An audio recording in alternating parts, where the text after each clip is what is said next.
पहला एग्जाम्पल क्या था? सर स्ट्रक्चर था। हाँ, एक बेंजीन रिंग बना रखी थी हमने और उस पे ऐड किए थे कुछ कार्बन, यही था। Yes sir. Yes sir. चलो बताओ Yes, कितने sir. सिग्मा कितने पाई सर आए? 21 sigma 5 pi. Yes, sir. 21 sigma 5 pi. 21 sigma and 5 pi. Molecular formula क्या आया था? C10H11। C10H11। सबका है यही? सर ये वाला बता दीजिए, Yes, मतलब sir. 21 पाई वाला मुझे दिक्कत चलो हो देखो, रही है। इसमें इसको पहले आप एक्सपेंडेड फॉर्म में लिखोगे। सर वहाँ डबल बॉन्ड था। कहाँ पे? हाँ बिल्कुल। अच्छा सर फिर मैं थोड़ा सा गलत होगा। अच्छा, आपने नोट गलत कर 18 लिया होगा। sigma वैसे 6 मैंने pi. नोट्स 18 भेजे हुए थे। सर 18 तो आप 18 sigma 6 pi. 18 yes sir. एक मिनट देख लेते हैं, चेक कर लेते हैं। Sir, 18 देखो यहाँ पे sigma double 6 bond pi. Alternate आएगा, ठीक है। सर यही रिंग का मतलब बस यही है ना, मतलब डबल बॉन्ड लगा देना और कुछ तो नहीं। नहीं नहीं, और भी है। देखो बैलेंस ही देखो पहले, उसकी बैलेंस ही चेक नहीं करोगे क्या? Yes, sir. Arvind Puri. आप कार्बन की बैलेंस ही चेक करो। यहाँ पे एक हाइड्रोजन आएगा, यहाँ पे भी एक हाइड्रोजन आएगा, नहीं सर वो तो यहाँ समझ पे गया भी। सर, मैं पूछ रहा हूँ बस वो जो रिंग का जो मतलब है वो हाँ, डबल उसका बॉन्ड मतलब लगा। यही होता है, केवल अल्टरनेट डबल बॉन्ड ही होता है उसका मतलब, बिल्कुल। ये हो गया। आप काउंट कर लो आप सिग्मा एंड पाई। सिग्मा करो पहले 1 2 3 4 5 6 7 8 9 10 11 12 13 18 total, sir. 14 15 16 17 and 18. So now there are 18 sigma, ठीक है। पाई कितने Yes, होंगे? sir. देखो 3 आपके रिंग में हो जाएंगे। पाई 6 pi, पाई sir. पाई 3 Yes, sir. 4, 6 pi. हाँ एंड 5 और 6। ये किसका आंसर था बेटा जो पूरा गलत है? हाँ सर मैंने एक डबल बॉन्ड नहीं 6 बनाया, पाई। नोट कर लिया था। अच्छा चलो ठीक है, Sir, कोई बात नहीं। तो आपके 18 C10 सिग्मा हो H8. गया और 6 पाई हो गए, यस सर। ठीक है। सबको क्लियर है बेटा? C10. C10 अच्छा। हाँ, तो मॉलिक्यूलर इसका फॉर्मूला मॉलिक्यूलर देख लो। फॉर्मूला भी मॉलिक्यूलर चेंज फॉर्मूला हो जाएगा सही है? सर? मॉलिक्यूलर फॉर्मूला सही है? नहीं सही H8. गलत होगा सर, गलत होगा 6 सर। 7 8 9 10 C10 H कितना है? 1 2 3 8.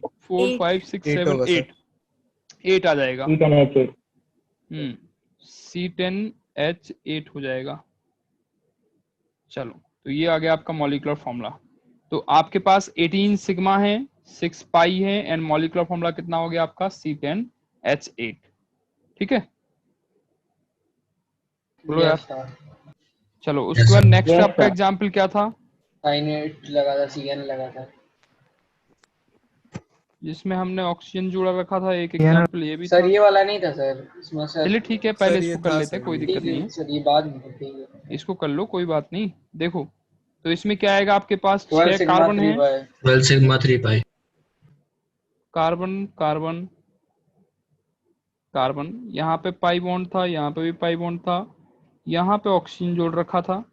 अब हाइड्रोजन जोड़ दो तो यहाँ पे 2 हाइड्रोजन आएंगे, यहाँ पे एक आएगा, एक आएगा, एक आएगा, एक आएगा। इस वाले कार्बन की बैलेंस कंप्लीट है। अब देख लो, काउंट कर लो आप sigma and pi.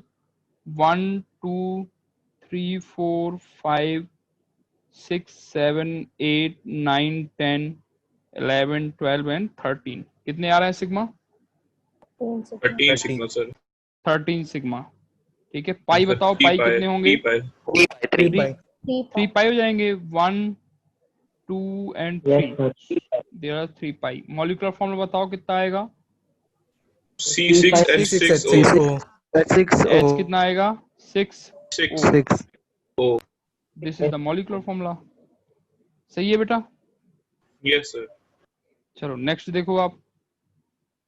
Next molecule था जिसमें CN जुड़ा हुआ था, ठीक है। तो हमने पहले ही बैलेंसी की बात कर ली है। तो बैलेंसी की जब बात हो चुकी है तो उसमें हमें कोई मतलब ही नहीं है। देखो कार्बन है, कार्बन के साथ नाइट्रोजन जुड़ा है, तो नाइट्रोजन कैसे जुड़ा होगा? ट्रिपल बॉन्ड नाइट्रोजन, ठीक है। यहाँ पे आपके 3 हाइड्रोजन आ जाएंगे, यहाँ पे भी 3 हाइड्रोजन हो जाएंगे और यहाँ पे आपका 1 हाइड्रोजन हो जाएगा, ठीक। अब बता दो सिग्मा एंड पाई कितने होंगे? काउंट कर लो। 11 sigma। सर 11 11 सिग्मा 2 पाई। सिग्मा 2 पाई। 2 pi। 2 पाई। 11 सिग्मा हो जाएंगे और 2 पाई बॉन्ड हो जाएंगे। मॉलिक्यूलर फॉर्मूला बताओ। C4H7N। C4H7N। ठीक है, यस सर। क्लियर है सबको बेटा? Yes sir. Yes, sir. चलो, इसके अलावा नेक्स्ट एग्जाम्पल क्या था आपका? और देख लो, अगले एग्जाम्पल करके दिखाने की जरूरत है क्या? हो जाएंगे? नो सर, हो जाएंगे। एक बार हो डिस्कस कर जाएंगे। लीजिए सिग्मा और पाई का। हाँ, सिग्मा एंड पाई जिसने किया है बता दो एक बार। अ,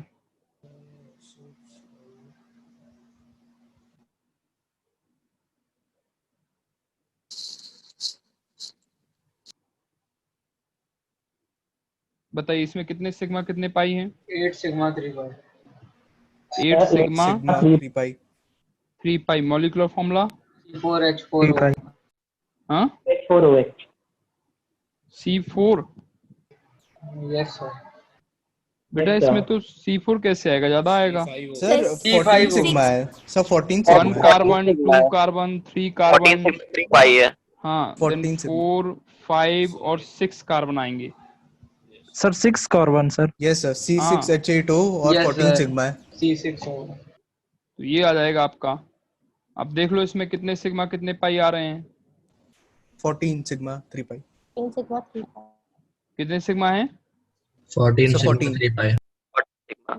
देखो, HOC डबल बॉन्ड, यहाँ पे एक H आ जाएगा, C ऊपर H आ जाएगा, CHH, C triple bond C and यहाँ पे CH3 हो जाएगा। अब काउंट कर लो सिग्मा एंड पाई। कितने सिग्मा? 1 2 3 4 5 6 7 8 9 10 11 और 3 यहाँ पे आ जाएंगे तो आ जाएगा 14 सिग्मा। कितने पाई होंगे? पाई बताओ। सर 3। 3 3 pi. 3 पाई। ठीक है, मॉलिक्यूलर फॉर्मूला क्या आएगा बताओ? C6H8O। C6 H8 H कितने होंगे? 8 O। O। O. ठीक है, सबको क्लियर है बेटा? अब निकाल लेंगे। Yes, sir. Yes, sir. चलो, लास्ट एग्जाम्पल आप करके देख लीजिएगा एक बार। ठीक है, और फिर देखिएगा सर क्या एक आ बार रहा है। वापस से दिखा दीजिए वो वाला पुराना वाला। देख लो।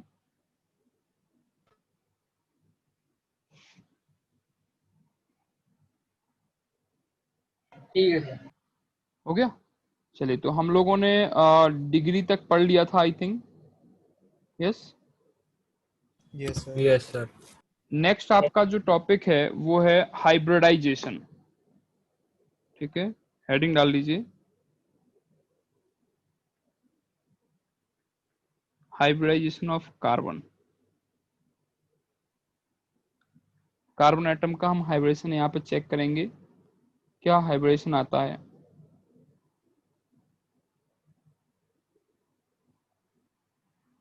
ठीक है, तो देखो, एक तो आपने जो केमिकल बॉन्डिंग जो पढ़ ली है, तो केमिकल बॉन्डिंग में आपने हाइब्रिडेशन के बारे में बहुत अच्छे से पढ़ा है, डिटेल में पढ़ा है कि यस इसमें सर। किस तरह से, हाँ, कैसे हम लोग हाइब्रिडेशन आता है, क्या आता है।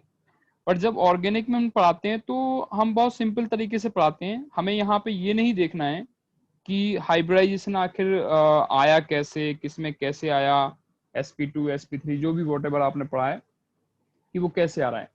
हम यहाँ पे एक शॉर्ट ट्रिक के थ्रू समझेंगे कि हम हाइब्रिडेशन को कैसे फाइंड कर सकते हैं। ठीक है, just number of pi bond देख के, सिग्मा बॉन्ड देख के हम फाइंड करेंगे यहाँ पे। तो यहाँ पे हम ये मान के चल रहे हैं कि हमें हाइब्रिडाइजेशन के बारे में कुछ पता नहीं है। ठीक है, तो हमें केवल और केवल यहाँ पे ये पता करना है कि किसी मॉलिक्यूल में जो कार्बन एटम्स हैं उन कार्बन एटम्स का हाइब्रिडाइजेशन क्या आएगा। ठीक है, बस इतना पता करना है। क्यों आया, कैसे आया, ये सारी बातें आप केमिकल बॉन्डिंग में पढ़ चुके हैं बहुत अच्छे से, तो उसके बारे में हमें यहाँ पे डिस्कस नहीं करना है। ठीक है, उसकी हमें यहाँ जरूरत ही नहीं है। समझ गए बेटा? Yes sir. Yes sir. तो देखो, कार्बन एटम जो होता है, this have 3 type of hybridisation.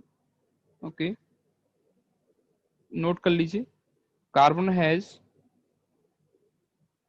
3 types of hybridisation. और वो कैसे फाइंड करोगे आप? तो उसके लिए सिंपल है, एक टेबल बना लेंगे हम।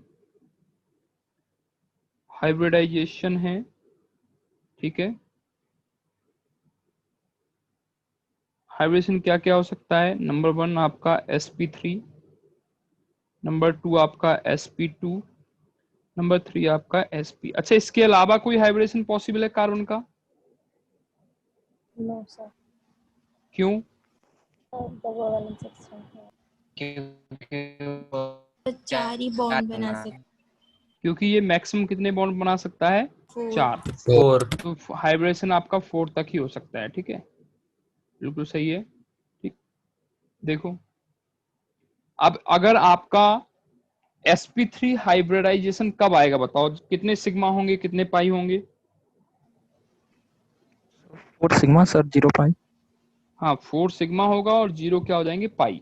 क्योंकि एक भी पाई बॉन्ड आएगा तो वो हाइब्रिडेशन में उसका p ऑर्बिटल चला जाएगा, मतलब और जो पाई बॉन्ड बनेगा, सॉरी, वो अनहाइब्रिड p ऑर्बिटल से बनेगा, तो आपका हाइब्रिडाइजेशन जो होगा वो कम हो जाएगा। यस। अब sp2 कब आएगा? जब 3 सिग्मा होंगे और एक क्या होगा? पाई। 1 पाई। sp कब आएगा? जब 2 सिग्मा होंगे और 2 क्या हो जाएंगे? पाई। बोलो यार, Yes, ये sir. तो हमने पढ़ लिया ना केमिकल बॉन्डिंग में। Yes, sir.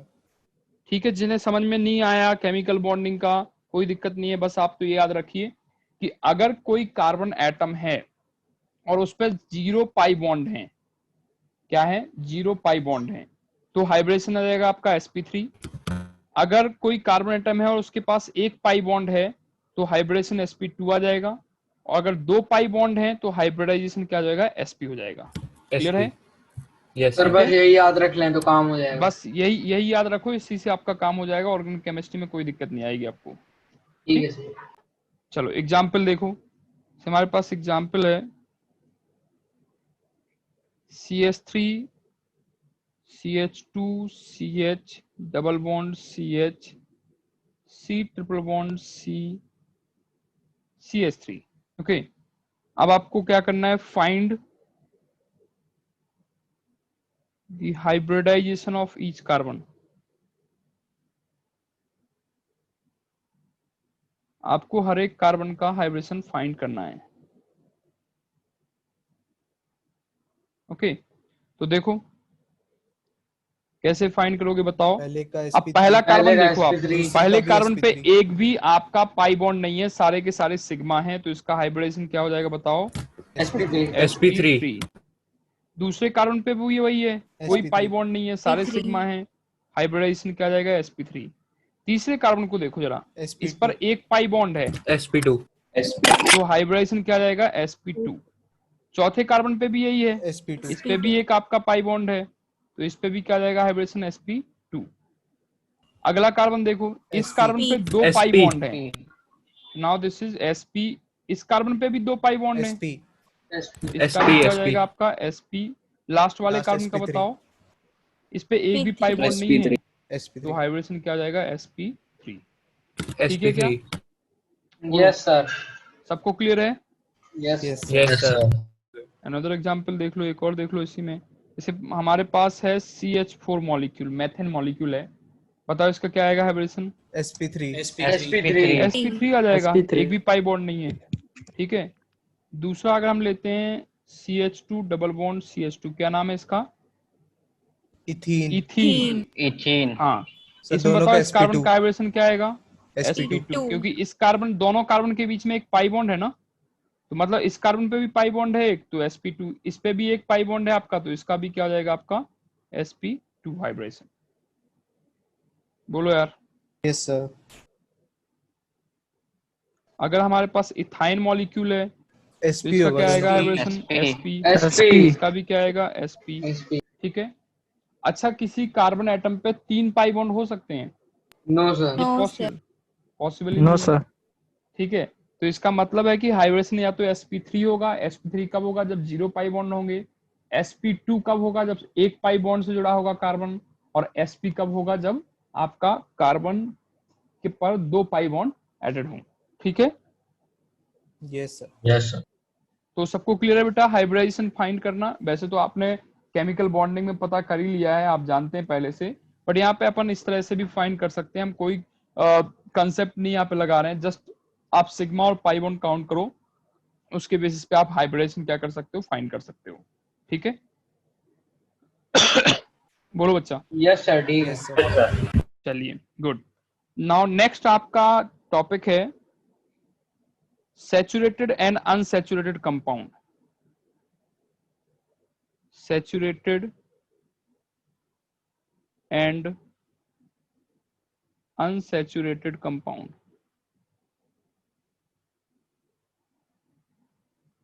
ठीक है, अब देखो इसमें सैचुरेटेड और अनसैचुरेटेड कंपाउंड्स की डेफिनेशन बहुत सिंपल सी, हमने आपको पहले ही बता रखा है कि हम यहाँ पे जो पढ़ने जा रहे हैं ये सारे के सारे आपके बहुत सिंपल सिंपल से टर्म्स हैं जिनके बारे में हमें जानना है, क्योंकि फर्दर ऑर्गेनिक केमिस्ट्री में इसकी हमें बहुत ज्यादा जरूरत पड़ेगी।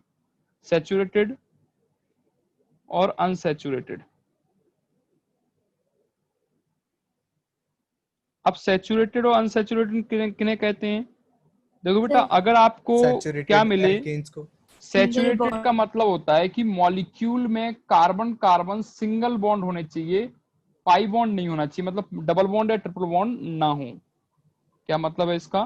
कंपाउंड्स इन विच ऑल, लिख लीजिए साथ में, compounds in which all carbon carbon single bonds, all carbon carbon bonds are single bonds, और आप सिग्मा बॉन्ड भी कह सकते हो। तो इनको हम लोग क्या कहते हैं? सैचुरेटेड कंपाउंड्स कहते हैं। एग्जाम्पल आप जानते हो, एल्केन्स। alkane एल्केन्स का जनरल फॉर्मूला क्या होता है बेटा? Two N plus two CnH2n+2।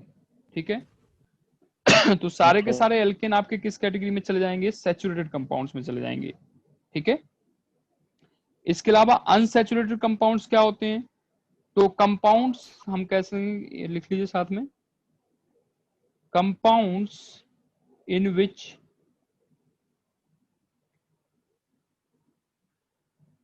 At least one carbon carbon double bond और carbon carbon triple bond is present. ध्यान रखना बेटा, हमने कार्बन कार्बन डबल बॉन्ड की बात की है या कार्बन कार्बन ट्रिपल बॉन्ड की बात की है।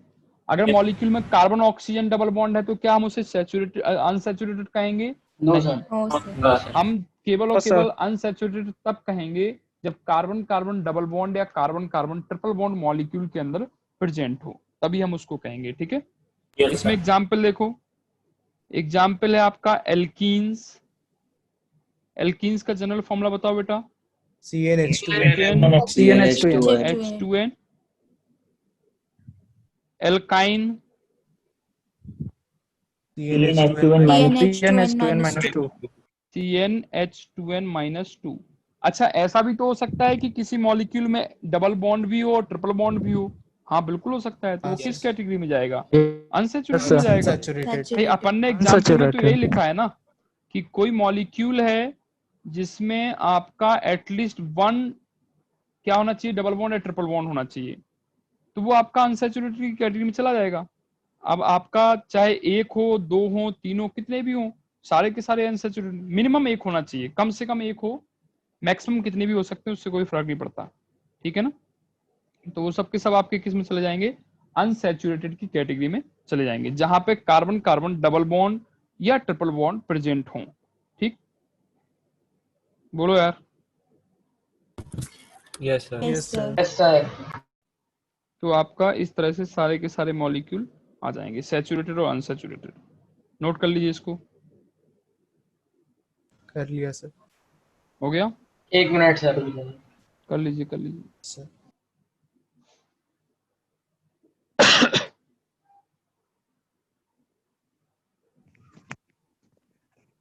सैचुरेटेड इलेक्ट्रिसिटी कंडक्ट करता है।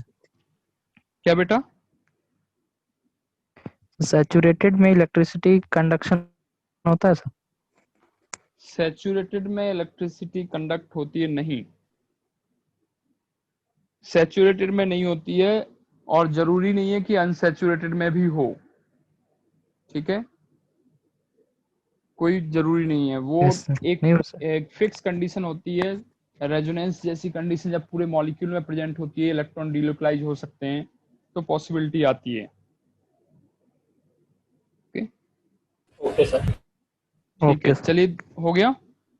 Yes sir. Yes sir. अच्छा, कुछ एक दो एग्जांपल्स कर लेते हैं अपन, कुछ क्वेश्चंस कर लेते हैं, just common sense based question है, ठीक है, जो अब तक हमने पढ़ा उसके बेसिस पे। क्वेश्चन है, draw the structure of alkene. लिखिए, draw the structure of alkene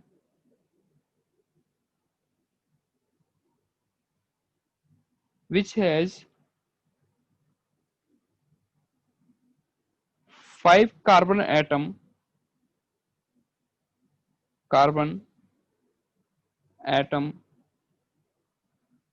and all primary hydrogen।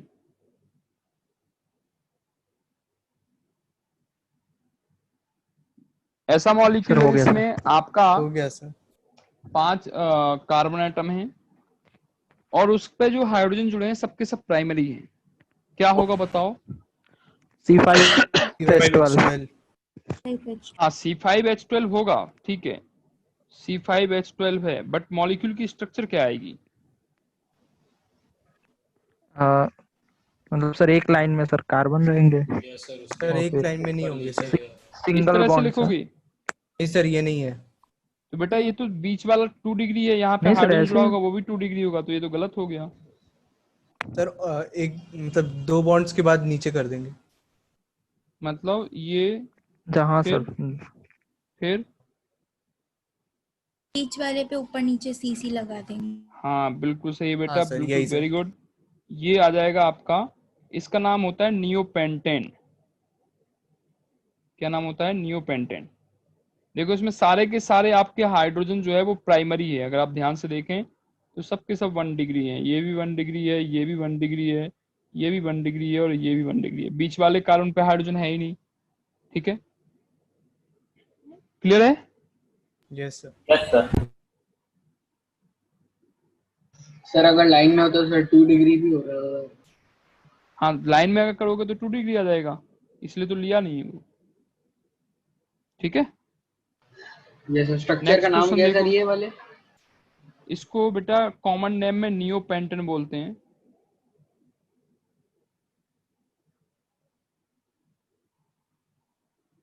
लिख सकते हैं अपना नाम।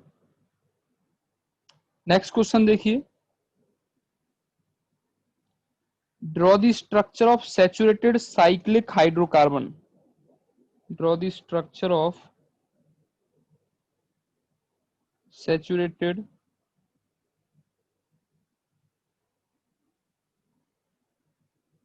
Cyclic hydrocarbon. हाइड्रोकार्बन का मतलब जानते हैं बेटा? Yes sir. Yes sir. क्या होता है? Compound with having Compounds with- carbon and hydrogen. हाँ, ऑफ लोएस्ट मॉलिक्यूलर मास। जो क्लास में एब्सेंट थे लास्ट क्लास में, उनके लिए हमने रिकॉर्डिंग शेयर की है ग्रुप में, सर ने शेयर की थी, आलोक सर ने, तो आप वहां से देख सकते हैं, ठीक है। आज की भी रिकॉर्डिंग में शेयर कर दूंगा, कोई दिक्कत नहीं है। बट कोशिश करिए कि आप क्लास में ही सारी चीज़ों को समझ ले जाइए, ठीक है। रिकॉर्डिंग देखने का अलग से टाइम वेस्ट मत करें, क्लास में ही सारी चीज़ें समझने की कोशिश करें। बताओ इसमें क्या आएगा बेटा? सर 3 कार्बन की साइकिल 3 बनेगी। कार्बन की रिंग हो जाएगी, बिल्कुल सही है, ठीक है। Yes sir. क्योंकि हमें लोएस्ट मॉलिक्यूलर मास की बात कर रहे हैं वो, तो कम से कम कार्बन एटम होने चाहिए, और साइक्लिक है तो साइकिल आपकी जानते हैं 3 कार्बन की मिनिमम होती है। बोलो यार। Yes sir. Yes, sir. C3H6 आ जाएगा, ठीक है। मिनिमम अगर आपको साइकिल बनानी है तो 3 कार्बन की ही होगी, 2 कार्बन की तो साइकिल बनेगी नहीं, मिनिमम 3 की ही बनेगी, तो 3 कार्बन का आपका आ जाएगा। अच्छा, एक क्वेश्चन और कर लीजिए, मतलब ठीक है, वो बहुत ज्यादा टफ नहीं है, आसान है, ऊपर वाला जैसा ही है। लिखेंगे, क्वेश्चन लिखिए, draw the structure of saturated hydrocarbon. Draw the structure of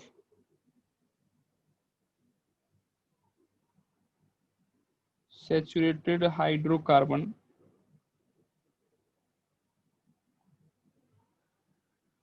which has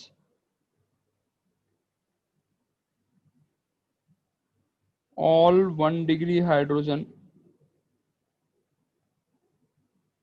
and has more than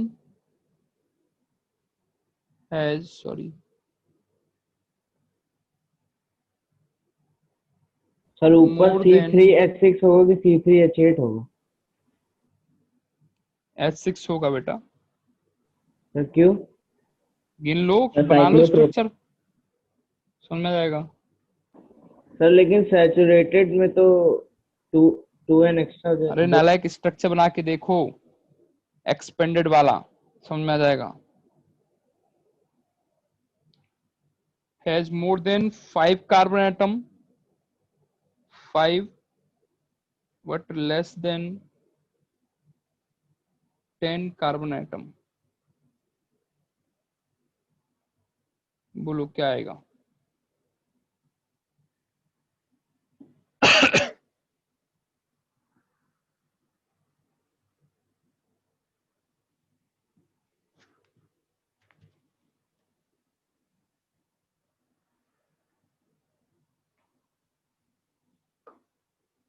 मतलब इसमें कार्बन का एटम फिक्स नहीं किया, देखो हमने बोल दिया है 5 और 10 से के बीच में है, 10 से कम है, सर 5 से ज्यादा 9 है। वाला बनेगा, 9 कार्बन। तो कितने कार्बन वाला बनेगा बताओ? सर 9 कार्बन वाला 5 की एक चेन बनेगी और 2-2 के।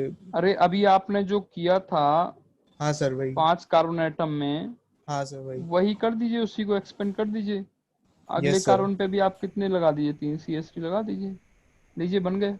8 कार्बन का हो जाएगा, सारे के सारे 1 डिग्री हाइड्रोजन है, 8 कार्बन है, हाँ सर आ गया। C8H18 आ जाएगा। Yes sir. ठीक है, समझ में आ गया बेटा सबको? आ गया। सर ऐसा ही स्ट्रक्चर बनाना जिसमें 1 डिग्री हो, इसलिए सर हम लोगों ने ऐसा बनाया। हाँ हाँ, क्वेश्चन में देखो, क्वेश्चन में क्या कहा गया है, क्वेश्चन में कहा है ना उन्होंने कि सारे के सारे हाइड्रोजन 1 डिग्री होने चाहिए। ठीक है, सर और कोई भी बन सकता है? बना के देख लो आप, अगर बन सकता है तो ट्राई कर लो, ट्राई करने में क्या जाता है। अगर कोई बनता है तो आप बताइएगा हमको, ठीक है? Okay sir. ओके, ट्राई करिएगा आप, बिल्कुल ट्राई करिए। चलिए, नाउ नेक्स्ट आपका टॉपिक है, और इम्पॉर्टेंट टॉपिक है, इसका यूज हम आगे बहुत ज्यादा करेंगे। ठीक है, नेक्स्ट है आपका, हेडिंग डाल लीजिए, degree of unsaturation. Degree of unsaturation, इसको DU इन शॉर्ट में बोलते हैं। क्या मतलब है इसका, क्या निकालते कैसे हैं, क्या करते हैं, ये सारी बातें पहले लिख लीजिए, फिर हम एग्जाम्पल के थ्रू समझ लेंगे, समझ में आ जाएगा। पॉइंट वाइज बना लीजिए, लिखते जाइए साथ में। It is also called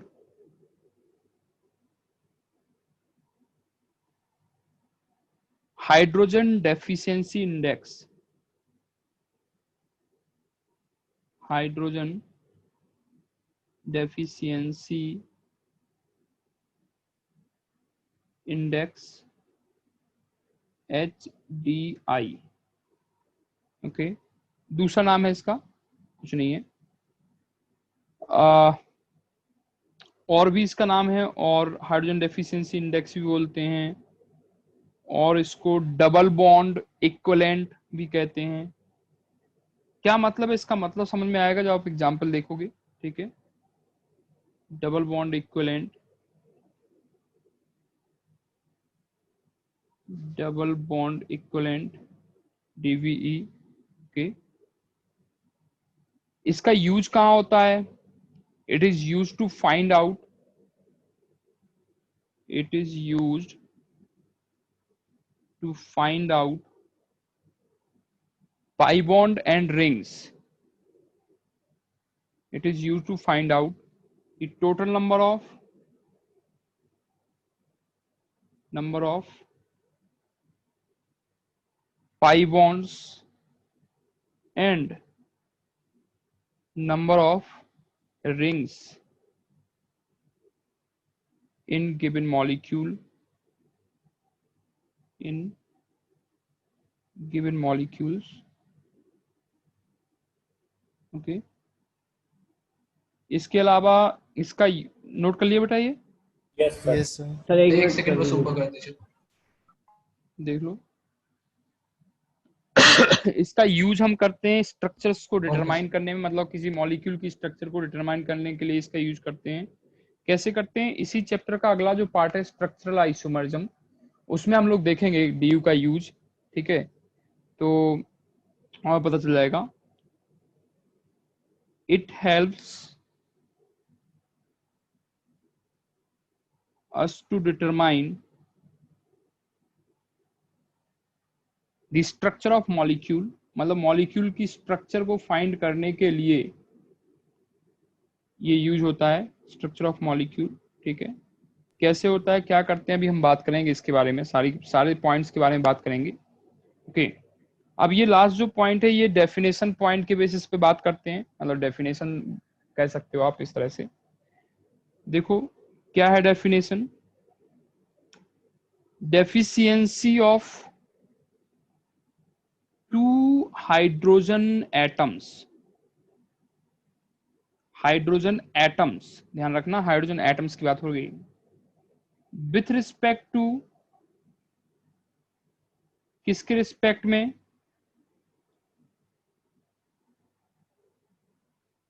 acyclic saturated molecule. ठीक है, तो deficiency of two hydrogen atoms with respect to acyclic हो, मॉलिक्यूल कैसा हो, एसाइक्लिक और सैचुरेटेड मॉलिक्यूल्स। ठीक है ना, मॉलिक्यूल, और ये किसके बराबर होता है, is 1 DU, 1 degree of unsaturation के इक्विवेलेंट होता है। क्या मतलब है इसका, देखो एग्जाम्पल से समझ में आ जाएगा। एग्जाम्पल देखो, जैसे आपके पास एग्जाम्पल है CH2 डबल बॉन्ड CH2। ठीक है, अब आपको क्या करना है, इसको कन्वर्ट करना है किसमें, एसाइक्लिक सैचुरेटेड मॉलिक्यूल में। ठीक है, तो कितने हाइड्रोजन एटम की जरूरत पड़ेगी, 2 हाइड्रोजन एटम। अगर आप जोड़ दो तो क्या बन जाएगा बताओ, CH3 सिंगल बॉन्ड। समझ आया बेटा? यस बोलो यार। सर ये और नहीं आया जब सर, एक बार बता दीजिए। अरे ये कन्वर्जन समझ में नहीं आया आपको? सर यहाँ से कन्वर्जन यहाँ, 2 हाइड्रोजन ऐड करना है क्या? हाँ 2 हाइड्रोजन एटम ऐड करोगे तब। अरे भाई एक डबल बॉन्ड को तोड़ना है, अगर आपको इस डबल बॉन्ड को यहाँ से हटाना है तो आपको क्या करना पड़ेगा, 2 हाइड्रोजन एटम ही तो जोड़ने पड़ेंगे। यस सर, क्योंकि ठीक। इस कार्बन पे और इस कार्बन पे एक हाइड्रोजन की बैलेंसी कम हो जाएगी जैसे आप डबल बॉन्ड तोड़ोगे। यस सर, ठीक। तो बैलेंसी को कंप्लीट करने के लिए आप क्या करोगे, हाइड्रोजन ऐड कर दो, हाइड्रोजन एटम। ठीक है, यस सर। तो आपको यहाँ पे 2 हाइड्रोजन एटम की रिक्वायरमेंट हुई, किसमें कन्वर्ट करने के लिए, मॉलिक्यूल को एसाइक्लिक। देखो डेफिनेशन देखो बेटा, deficiency of 2 hydrogen atoms with respect to acyclic saturated molecule is 1 DU, 1 DU के बराबर होता है। अगर 4 हाइड्रोजन एटम की कमी होगी तो कितने के बराबर हो जाएगा, 2 DU के बराबर हो जाएगा। 2 DU। 2D हाँ 2 6 DU हाइड्रोजन की कमी होगी तो 3 DU हो जाएगा। तो यहाँ 3 पे DU आप बताओ इसका DU कितना आएगा, ये 1 तीन DU। मॉलिक्यूल में 1 DU DU। Equal to 1 DU। 1। ठीक है, और आप बेटा एक तरह ऐसे भी कह सकते हो 1 pi bond equal to 1 DU, क्योंकि भाई 1 पाई बॉन्ड को तोड़ना है तो आपको 2 हाइड्रोजन जोड़ने पड़ेंगे। बोलो यार, ठीक है सर, समझ गए। सर समझ गए? 1 पाई बॉन्ड तोड़ो और 1 DU के बराबर हो जाएगा वो। इसके साथ साथ दूसरा एग्जाम्पल देखो, रिंग की बात करते हैं हम, साइक्लोप्रोपेन। अब देखो साइक्लोप्रोपेन में क्या है, CH2 और CH2, यही तो है बेटा। अगर आप ध्यान से देखें डेफिनेशन पे फिर से चलो, उसने कहा है कि deficiency of 2 hydrogen atom with respect to acyclic, किसके रिस्पेक्ट में बात हो रही है, एसाइक्लिक और सैचुरेटेड मॉलिक्यूल के रिस्पेक्ट में बात हो रही है। तो जो भी मॉलिक्यूल है उस मॉलिक्यूल को आप कन्वर्ट कर दो किसमें, एसाइक्लिक सैचुरेटेड में। तो अगर आप इसको तोड़ोगे तो आपको क्या करना पड़ेगा, यहां से बॉन्ड तोड़ना पड़ेगा ये वाला। बोलो यार, यस सर, तोड़ना पड़ेगा। क्योंकि मॉलिक्यूल 2 को हाइड्रोजन ऐड कर। एसाइक्लिक बनाना है, मॉलिक्यूल को क्या बनाना है, एसाइक्लिक बनाना है। बोलो यार, yes sir. Open chain sir. तो जैसे ही तोड़ोगे तो यहाँ पे क्या आएगा, CH3 CH2 और CH3। तो मतलब 2 हाइड्रोजन एटम जोड़े आपने, बोलो। यहाँ और यहाँ एक एक हाइड्रोजन एटम जोड़ा, बोलो यार। यस सर, आ गया आ गया। यस तो सर। du इक्वल टू कितना हो जाएगा इसका, 1। 1 तो यहाँ पे आप ये भी कह सकते हो, और 1 रिंग इक्वल टू 1 du। तो सबसे सिंपल तरीका है जानने का, अगर आप चाहें तो इसको नोट में लिख ले सकते हैं कि 1 पाई बॉन्ड है अगर बराबर 1 du, 1 रिंग है बराबर 1 du। सर यहाँ पे रिंग क्या है, मतलब सर जो साइक्लिक है उसका वो? साइकिल है जो, साइकिल, हाँ साइकिल बनी हुई है जो, ठीक है। जैसे आप एग्जाम्पल देख लो, अगर हम आपसे पूछें कि एग्जाम्पल बताओ du कितना आएगा, आपको बताना है, ठीक है। तो एग्जाम्पल है आपके पास CH ट्रिपल बॉन्ड CH, बताओ कितना du होगा इसमें, 2du। 2du। क्योंकि 2 पाई बॉन्ड है, सो 2 du हो जाएगा। 1 पाई बॉन्ड मतलब 1 du, 2 पाई बॉन्ड मतलब 2 du। बोलो यार। Yes sir. Yes sir। आपके पास साइकिल है CH डबल बॉन्ड CH, यहाँ भी साइकिल है, बताओ इसमें कितना du आएगा। 1 पाई 3 बॉन्ड du। 1 du और 2 रिंग है, तो कितना हो जाएगा 3। 3du sir। मतलब 1 पाई बॉन्ड प्लस 2 रिंग, तो टोटल कितना हो जाएगा 3 du। बोलो यार, आ गया। समझ आ गया सबको। यस। Yes sir. बोलो बच्चा। आ गया सर। और एग्जाम्पल Yes, देख sir. लो, मान लो आपके पास है CH3 C triple bond C, बताओ कितना du आएगा इसमें। सर 2। तो 3। 3du। 3du। 3 आ जाएगा दो ना पाई बॉन्ड रहेगा, एक भाई, रिंग। एक रिंग है और 2 पाई बॉन्ड है आपके यस पास, सर। सर हाँ सर। तो टोटल du कितना हो जाएगा 3। समझ आ रहा है बेटा। यस सर, आ गया। सर रिंग से ये नहीं मतलब ना सर 3 की रिंग होनी चाहिए, 4 की रिंग होनी हाँ, चाहिए। उससे कोई फर्क नहीं पड़ता, रिंग का मतलब रिंग, उससे कोई मतलब नहीं है कि 3 हो या 4 हो, 4 कार्बन की रिंग हो, 3 कार्बन की रिंग हो, 5 कार्बन, कोई फर्क नहीं पड़ता, रिंग मतलब रिंग, ठीक है। बताओ So 4 du कितना sir. du आएगा, बेंजीन का du बताओ। 4 du. 4 भाई इसको 4du कैसे सर। लिखते हो, 40। इसमें 3 पाई बॉन्ड 3 होते हैं पाई बॉन्ड अल्टरनेट, रहेगा और 3 एक पाई रिंग। बॉन्ड और एक और रिंग। एक रिंग है, Canonical structure. तो आपका Four. du कितना हो जाएगा 4। भाई 3 पाई बॉन्ड है और एक रिंग है 6 कार्बन की, तो du कितना हो जाएगा 4 हो जाएगा। सर आ गया। आ गया समझ। सर और देख लो एक दो एग्जाम्पल,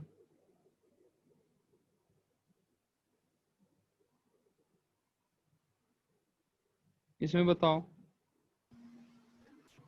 कितना du आएगा।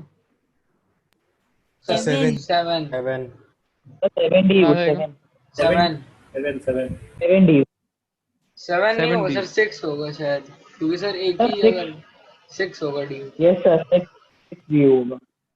भाई 2 रिंग हैं, 5 पाई बॉन्ड हैं, 7 होगा। तो du सीधे सीधे 7 नहीं हो जाएगा। सर अगर हम लोग सर वो जो बीच में जो जिससे वो जुड़ा है अगर उसको हटा दें तो वो रिंग हाँ, ब्रेक हो जाएगी, तो तो फिर एक ही। एक रिंग बचेगी ना। देखो जैसे मान लो आप बीच वाल, मान लो पहले तो आपने 5 पाई बॉन्ड उड़ा दिए, ठीक है, तो du 5 कितना बचा, 5 हो गया।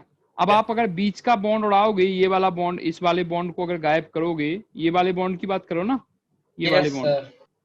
तो बेटा जैसे इस वाले बॉन्ड को आप गायब करोगे तो ये बन जाएगा ना, सॉरी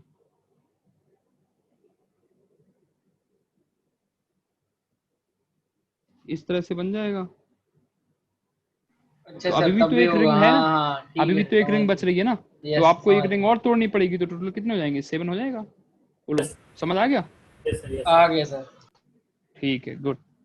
तो अब आपका du आप निकाल सकते हैं इस तरह से, du निकालने में तो कोई दिक्कत होगी नहीं। No sir. अगर आपको स्ट्रक्चर गिवन है तो स्ट्रक्चर के बेसिस पे आप du निकाल सकते हो। Yes sir. अब अगला वो आता है, क्वेश्चन आता है, वो कहते हैं कि मान लो कि आपको स्ट्रक्चर ही गिवन नहीं है, हम आपको मॉलिक्यूलर फॉर्मूला दे रहे हैं, स्ट्रक्चर नहीं दे रहे हैं, फिर आप du बताओ। इसका du पहले बताओ, इसका du कितना आएगा। 10। 10. 9 sir. 9.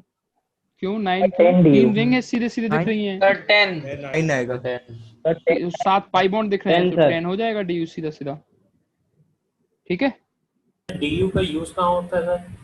बताएंगे बेटा, अभी बताएंगे। स्ट्रक्चर फाइंड करने में, यही पाई बॉन्ड और रिंग फाइंड करने में यूज होता है इसका। ठीक है, आगे बात करेंगे इसके बारे में। ओके, अब आगे बात करते हैं कि मान लो आपके पास कोई मॉलिक्यूलर फॉर्मूला दिया है और मॉलिक्यूलर फॉर्मूला गिवन है, जैसे एग्जांपल आपके पास है C6H6। आप तो जानते हैं ये क्या है, बेंजीन है। तो बेंजीन का DU कितना होता है? Yes, 4। sir. अब हमें नहीं पता कि ये बेंजीन है क्या है क्या 4। नहीं है, और आपसे पूछा गया है कि DU बताओ, इसका मॉलिक्यूलर फॉर्मूला दे दिया, आपको स्ट्रक्चर नहीं दिए, तो हमें नहीं पता कितनी रिंग है उसमें, कितने पाई बॉन्ड हैं। बोलो यार। यस तो सर। उसके लिए DU का एक फॉर्मूला होता है, DU इक्वल टू होता है N+1 minus in bracket number of hydrogen atoms minus number of hydrogen atom plus number of x atom. X atoms क्या है? ये हेलोजन एटम की बात हो रही है। Halogens। ठीक है, हाँ। और माइनस होता है नंबर ऑफ नाइट्रोजन एटम्स। ठीक है, यस सर। सर इसमें क्या N क्या है देखो, आपको हाइड्रोजन एटम्स को और हेलोजन के एटम्स को जोड़ना है, और माइनस किसको करना है? नाइट्रोजन एटम्स को। डिवाइड कर दो होल को 2 से, मतलब ये आगे वाले को नहीं करना है, पीछे वाले को आपको पूरे को 2 से डिवाइड कर देना है। ठीक है, दिस इज N+1 माइनस, ये आ गया। अब इसमें n क्या है? स्मॉल n है नंबर ऑफ कार्बन एटम्स। ठीक है, देखो बेटा, यहाँ पे ऑक्सीजन से कोई मतलब नहीं है। अगर मॉलिक्यूल में ऑक्सीजन है तो आप उसको DU में काउंट ही मत करिए, आपके पास जो फॉर्मूला है उस फॉर्मूले को लगाइए, दैट्स ऑल। ऑक्सीजन DU पर किसी भी तरह से कोई इफेक्ट नहीं डालता है। अब देखो जरा इस पे लगाओ ये फॉर्मूला, DU इक्वल 4 टू ही कितना आया आएगा? 7 आ गया बोलो। आगे और पीछे आ गया तो 6 3। कार्बन है, सर n एक्स की क्या है? वैल्यू 6 नंबर हो ऑफ गई, एक्स एटम। +1। बोलो सही है, minus number of hydrogen atom. Halogen atom है नहीं, नाइट्रोजन एटम है नहीं, तो उससे कोई मतलब नहीं है। आपको केवल और केवल किसके बारे में करना है बात? हाइड्रोजन एटम के बारे में। डिवाइड बाई 2, तो कितना हो जाएगा? 7 - 3 इक्वल टू 4। तो यस DU सर। कितना आएगा बताओ? 4 आ गया। Yes sir. तो यही तो आपका था, बेंजीन का कितना आ रहा था? 4 ही आ रहा था। 3 पाई बॉन्ड थे, एक रिंग थी, 4 आ गया था। बोलो यार, यस सर। फॉर्मूला समझ में आया? बोलो बच्चा। यस सर, आ गया। चलिए इसके बाद कुछ एग्जाम्पल कर लो, DU निकालो इन 1 सबका, मिनट सर, ऊपर कर दीजिए। देख लो।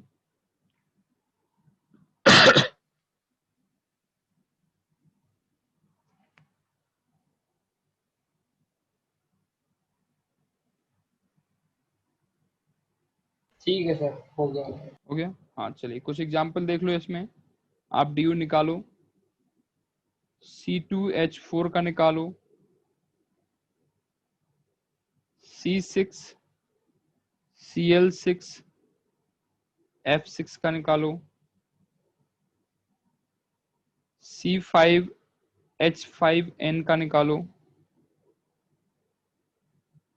C6H6O का निकालो,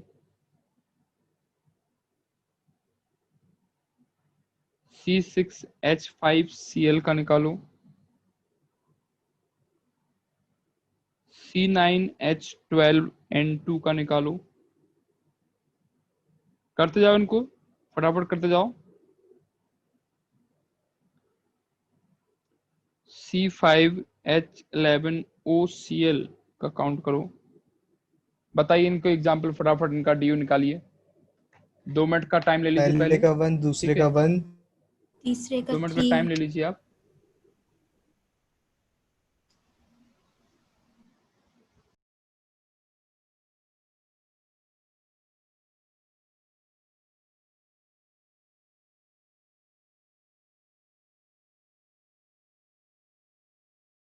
सर ये फ्रैक्शन में आ सकता है सर? सर फ्रैक्शन में नहीं आ रहा है कहीं पे।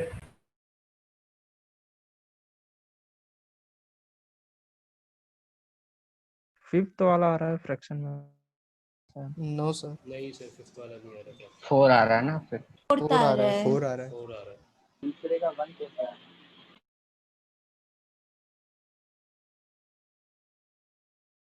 फिफ्थ में हाइड्रोजन है ना, तो वो तो आएगा। हाइड्रोजन 5/2 करेंगे। 5 + 1/2 करेंगे ना, हाइड्रोजन भी तो है। सर हो गया सर। सर हो गया। 1 नहीं, मिनट मुझे सर। लगा वो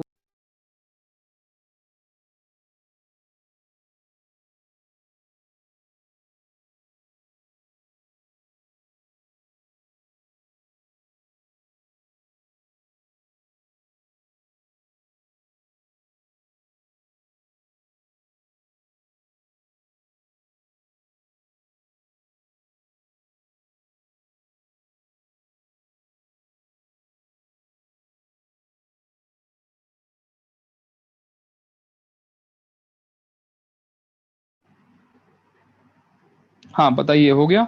यस सर, हो गया। Yes, sir. Yes sir. ऐसा। हाँ, कितना कितना आया बताओ? पहले का पहले- वन। पहले का 1, वन, सेकंड का सेकंड का 1, 1, सेकंड का थर्ड का 4, 4, पहले का फोर्थ डी फोर्थ का कितना 4, आएगा? 1। 1, यस सर, दूसरे का बताओ? 1, 1 दूसरे का भी 1 आ जाएगा। Yes sir, yes sir. sir. तीसरे का बताओ? 4, फोर, 4, डी कितना आ जाएगा? 4। चौथे का बताओ? 4, 2.5। 4, 4 आ जाएगा इसका भी। Yes sir. यस देखो यहाँ सर, ऑक्सीजन का तो कोई काम है नहीं, और Yes, आगे sir. वाला बेंजीन की तरह ही है, तो सीधा Yes, सीधा sir. 4 आ जाएगा। यस। अगला बताओ, इसका कितना आएगा? 4, 4 Sir. इसका भी 4 आ जाएगा। 4, 6 का बताओ? 3, 5 5, 5। डी यू 5 आ जाएगा। यस। Yes, sir. 5. हाँ। 7 का बताओ? 0. 0। 0, 0, 0। ठीक है, अब बताओ किसी को कोई डाउट हो तो पूछो। Second no last. सर, नहीं डाउट है। कौन सा बेटा? Second last. Yes sir.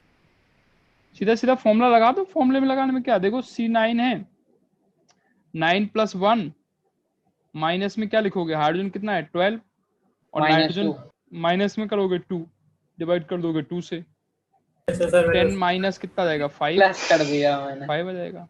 कर दिया। हो गया। नाइट्रोजन को माइनस करना है बेटा, नाइट्रोजन को अपन को क्या करना है? Minus. Yes sir, yes sir. Yes sir, ठीक। ठीक है, अब देखो कुछ एक दो स्पेशल एग्जाम्पल ले रहे हैं।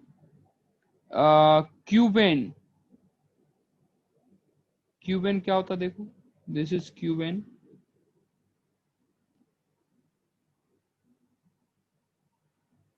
इसमें आपसे पूछा जाए कि बताओ डी यू कितना आएगा, तो आपके पास दो तरीके हैं। पहला, 6, देखो हर एक कार्बन पे CH, हर एक कॉर्नर पे CH आएगा, क्योंकि 3-3 बॉन्ड बने हैं। यस बोलो सर। यार, सर। सही है? Yes sir. तो मॉलिक्यूलर फॉर्मूला आ जाएगा C8H8। सही है? Yes sir. तो इसके हिसाब से डी यू निकाल लो आप। CH8 कितना आएगा बताओ? 8 + 1 माइनस 8/2, यानी कितना आ जाएगा? 5। बोलो यार। Yes sir. 5। ठीक है, अब वो बात करते हैं कि सर इसमें तो कॉम्प्लिकेशन है, रिंग तो बहुत सारी दिख रही है हमें, 5 से ज्यादा रिंग दिख रही हैं, तो कैसे पता करेंगे? बोलो यार, रिंग 5 से ज्यादा दिख रही है ना इसमें।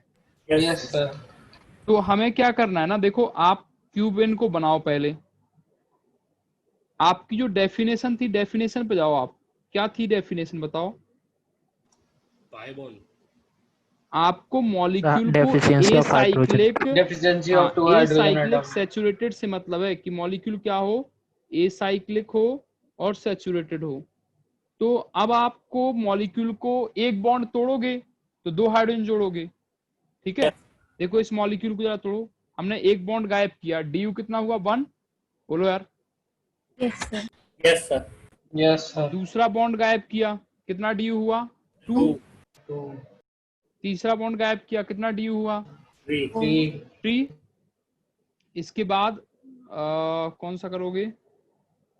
दिस वन, ये हो गया, और तो ऊपर वाले दो नीचे सर ऊपर वाले बेसमेंट नीचे जो वाले कॉर्नर में, हाँ। सर बेसमेंट वाले को और ऊपर वाले कर दो चाहे नीचे वाले कर दो, इसको कर दिया, इसको कर दिया, हो गया 5। 5 बॉन्ड Yes, गायब किए sir. हमने। यस अब सर। देखो 5 बॉन्ड गायब करने के बाद क्या है, ये पूरा का पूरा आपकी एक स्ट्रक्चर आ गई, देखो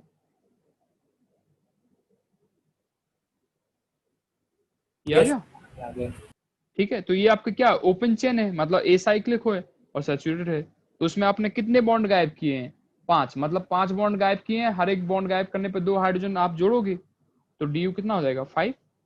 बोलो यार, Yes, sir. समझ आ गया सबको? जब कोई Yes, sir. कॉम्प्लिकेटेड मॉलिक्यूल आपको दिखे और वो डी पूछे, पहली बात तो पूछता नहीं है, ठीक है, अगर पूछे तो आपको क्या करना है, इसी तरह से बॉन्ड को रिमूव करना है। सिंपल, आप मॉलिक्यूलर फॉर्मूला निकाल लो उसका और मॉलिक्यूलर फॉर्मूला से ड्यू निकाल लो। मॉलिक्यूलर फॉर्मूला से कभी भी ड्यू आपका गलत नहीं आएगा, ठीक, हमेशा सही ड्यू आएगा आपका मॉलिक्यूलर फॉर्मूला से, ठीक है। स्ट्रक्चर जब कॉम्प्लिकेटेड दिखे तो उस समय आप क्या करो, मॉलिक्यूल का मॉलिक्यूलर फॉर्मूला निकाल लो। समझ गए बच्चे सब लोग? Yes, sir. Yes sir. ठीक है, चलो लास्ट टॉपिक है before IUPAC nomenclature, homologous series. This is the last topic, okay. फिर हम लोग आईयूपीएसी नॉमेनक्लेचर यानी जो हमारा इस चैप्टर में स्टार्टिंग से जो चीजें आती हैं उसको स्टार्ट करेंगे। पहले हम ऑर्गेनिक मॉलिक्यूल को क्लासिफाई करेंगे किस किस तरह के होते हैं, देन उसके बाद हम बात करेंगे आईयूपीएसी नॉमेनक्लेचर की। So the most important topic homologous series, कई बार आपको यूज होगा बेटा। जितने भी हम यहाँ पे टर्म पढ़ा रहे हैं आगे फर्दर ऑर्गेनिक केमिस्ट्री में आपके ये सारे के सारे टर्म बहुत फ्रिक्वेंटली यूज होने वाले हैं। इस पे क्वेश्चंस भी आते हैं, जैसे sigma and pi bond count करने के लिए आपसे क्वेश्चन पूछ लेता है, हाइब्रिडाइजेशन निकालने के लिए पूछ लेता है, सर ठीक है। ये जो होमोलॉगस, सिग्मा बॉन्ड और पाई बॉन्ड कैलकुलेट करने के सवाल जेईई मेंस में आते हैं। हाँ बेटा बिल्कुल आते हैं, सिग्मा एंड पाई बॉन्ड के जेईई मेंस में भी आते हैं, नीट में भी आते हैं, वो आपसे क्वेश्चन पूछ लेता है, ठीक है। आप ये मत सोचिए कि बहुत टफ क्वेश्चन आते हैं बेटा, ऐसे ही सिंपल सिंपल से क्वेश्चन आते हैं जहां पे आपको ये सारी चीजें आएंगी। आईयूपीएसी नॉमेनक्लेचर के इस साल, इसी साल अगर देखा जाए तो इस साल कम से कम 3 पेपर में, जेईई मेंस के 3 पेपर में आया, नीट में भी एक आईयूपीएसी नॉमेनक्लेचर का क्वेश्चन आया था, ठीक है। तो आईयूपीएसी नॉमेनक्लेचर के क्वेश्चंस आते रहते हैं और इसमें सिग्मा एंड पाई बॉन्ड भी काउंट करवा लेता है वो कभी कभार, मतलब बहुत ज्यादा तो नहीं पूछा जाता है बट फ्रिक्वेंटली पूछ लेता है कभी कभार 1-2 साल 3 साल के अंदर पे, ठीक है। तो ये सारे टर्म्स जो हम पढ़ रहे हैं वो सब के सब इंपॉर्टेंट हैं एग्जाम के पॉइंट ऑफ व्यू से तो है ही, साथ में आगे फर्दर क्लासेस को अंडरस्टैंड करने के लिए भी हमें जरूरत है इनकी, ठीक है। तो इनको आप बढ़िया से समझिए। नेक्स्ट आपका हेडिंग है होमोलॉगस सीरीज। अब इस होमोलॉगस सीरीज का क्या मतलब है, सॉरी सर CS2 से सर मेंबर डिफर करते हैं होमोलॉगस सीरीज का मतलब होता है 14 से। कि एक ही मेंबर के या एक ही फैमिली के डिफरेंट मेंबर, सॉरी एक ही फैमिली के डिफरेंट मेंबर। तो इसमें क्या क्या होता है, कैसे आइडेंटिफाई करोगे, तो हम आइडेंटिफाइफिकेशन के कुछ पॉइंट्स लिख लेते हैं, उसके बाद आपको एग्जांपल के थ्रू समझ में आ जाएगा। लिखिए, लिखते जाइए। In this series all members have number 1 same general formula. सबका जनरल फॉर्मूला क्या होगा, सेम। जैसे एल्केन है, एल्कीन है, एल्काइन है, तो एल्केन एक आपकी होमोलॉगस सीरीज हो गई, एल्कीन दूसरी होमोलॉगस सीरीज है, एल्काइन अलग होमोलॉगस सीरीज है, लाइक इस तरह से, ठीक है। Same functional group, functional group भी क्या होगा आपका, सेम होगा, ठीक है। थर्ड है सेम केमिकल प्रॉपर्टीज, मॉलिक्यूल में मॉलिक्यूल की जो केमिकल प्रॉपर्टीज हैं वो भी सेम होंगी, केमिकल प्रॉपर्टीज, ठीक है। और आपका जो DU होगा वो भी सेम होगा, same DU। And physical properties जो है वो थोड़ी बहुत डिफर करेंगी, क्योंकि मास डिफर करेगा तो फिजिकल प्रॉपर्टीज भी डिफर करेंगी। आपने केमिकल बॉन्डिंग में पढ़ा है, मास चेंज होता है तो वॉन्डरवॉल फोर्सेस भी चेंज होते हैं, बोलो यार। Yes, sir. जब वॉन्डरवॉल फोर्सेस चेंज होंगे तो उनके बॉइलिंग पॉइंट, मेल्टिंग पॉइंट, ये सारी चीजें फिजिकल प्रॉपर्टीज चेंज होंगी कि नहीं होंगी, बोलो यार। चेंज आएगा, यस सर। हाँ, तो देयर दिस मेंबर, जो होमोलोगस सीरीज के मेंबर्स होते हैं उनकी बात हो रही है। These members have regular gradation in their physical properties। अच्छा बेटा ये बताओ, अगर मास किसी मॉलिक्यूल में, या आप सिंपल जब प्रॉपर्टीज, आप किसी मॉलिक्यूल्स को, 2-4 मॉलिक्यूल को देख रहे हो, ठीक है, जैसे हमारे पास है 1 कार्बन का एल्केन, 2 कार्बन का एल्केन, 3 कार्बन का एल्केन, 4 कार्बन का एल्केन। तो मान लो आपसे पूछा जाए क्वेश्चन में कि बताओ इनका जो बॉइलिंग पॉइंट होगा वो किस तरह से वेरी करेगा। तो इसमें कोई दूसरे इंटरेक्शन तो होते नहीं है, ये simple van der Waals force होते हैं, और वॉन डेर वाल्स फोर्स जो होते हैं मास बढ़ने से क्या होता है, बढ़ता है। बोलो यार, मास बढ़ने से वॉन डेर वाल्स फोर्स बढ़ते हैं। Yes sir. तो वॉन डेर वाल्स फोर्स बढ़ेगा तो उनके बीच में, मॉलिक्यूल्स के बीच में फोर्स ऑफ अट्रैक्शन बढ़ेंगे, और जब फोर्स ऑफ अट्रैक्शन बढ़ेगा तो बॉइलिंग पॉइंट भी क्या हो जाएगा, बढ़ जाएगा। यस और no? Yes sir. Yes sir. ठीक है, तो इसका मतलब है कि धीरे धीरे जैसे जैसे मास बढ़ेगा वैसे वैसे उसका क्या होगा, फिजिकल प्रॉपर्टीज भी क्या होगी, चेंज होंगी। सर अगर मास बढ़ेगा तो सर वंडरवॉल फोर्स तो सर वो रिपेल मारेगा, तो मतलब 2 मॉलिक्यूल के बीच में तो डिस्टेंस ज्यादा होगा बॉन्ड का। मास बढ़ने से वॉन डेर वाल्स फोर्सेस बढ़ते हैं या नहीं बढ़ते हैं, ये बताओ। बढ़ते हैं। बढ़ते हैं, हाँ या ना? Yes sir. Yes sir. ठीक है, बढ़ते हैं तो बस उसके बीच में फोर्स ऑफ अट्रैक्शन बढ़ेंगे। ये तो सिंपल ग्रेविटेशनल फोर्स के जैसे ही होता है ना, मास बढ़ेगा 2 बॉडीज के बीच में तो फोर्स ऑफ अट्रैक्शन बढ़ जाएगा। F is directly proportional to m1 m2 upon r square. Distance बढ़ेगी तो फोर्स ऑफ अट्रैक्शन कम हो जाएंगे। लाइक वही सिमिलर होता है लगभग। यस वो सर। बस, हाँ देखो एग्जांपल देखो इसमें। अच्छा एक नोट लिखो इसमें कि जो 2 मेंबर होते हैं कंसेक्यूटिव मेंबर, मतलब एक दूसरे के जस्ट आगे पीछे वाले, 2 consecutive members of these series, क्या डिफरेंस होता है, एनीवन? CH2 का सर। H2 हाँ, CH2 का डिफर बाई 14 एटॉमिक। CH2। और मॉलिक्यूलर मास कितना? 14। मास है 14। मतलब CH2 मॉलिक्यूल में CH2 का डिफरेंस होगा और मास का 14 का डिफरेंस आएगा। ठीक है, जैसे एग्जांपल देख लो, आपसे कहा एल्केन, तो एल्केन में आपका CH4 आ जाएगा पहला मेंबर, CH3 दूसरा मेंबर, इथेन, ये आपका मीथेन है, ये आपका इथेन है। प्रोपेन आ जाएगा third member, CH3 CH2 CH3, ये प्रोपेन हो जाएगा।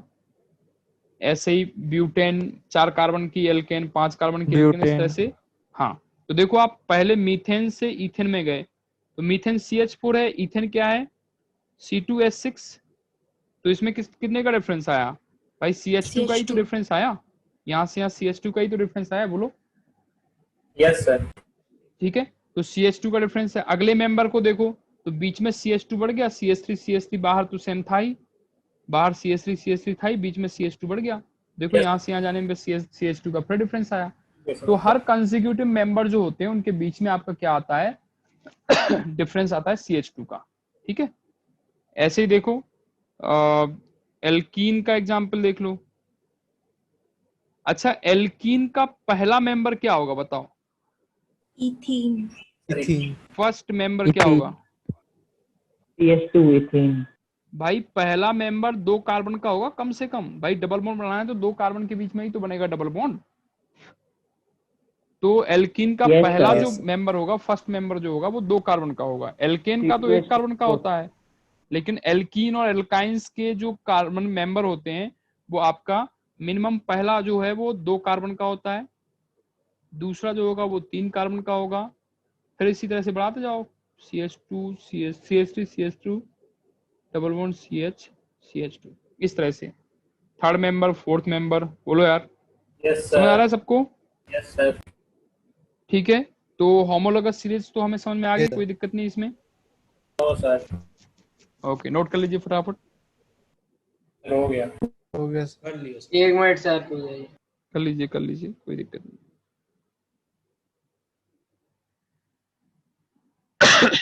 सॉरी।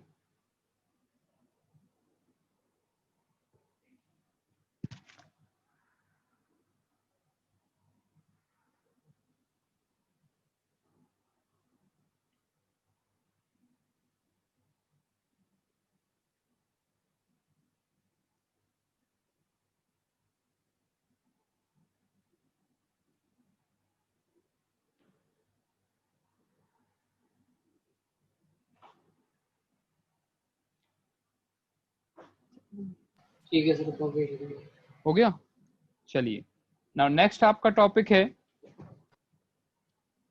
Classification of organic. मतलब नाउ अब हम लोग ऑर्गेनिक नॉमेनक्लेचर में इंटर कर रहे हैं, ठीक है। उससे पहले हम कुछ कंपाउंड्स का क्लासिफिकेशन करना चाह रहे हैं कि ऑर्गेनिक कंपाउंड्स को हम किस तरह से क्लासिफाई करते हैं।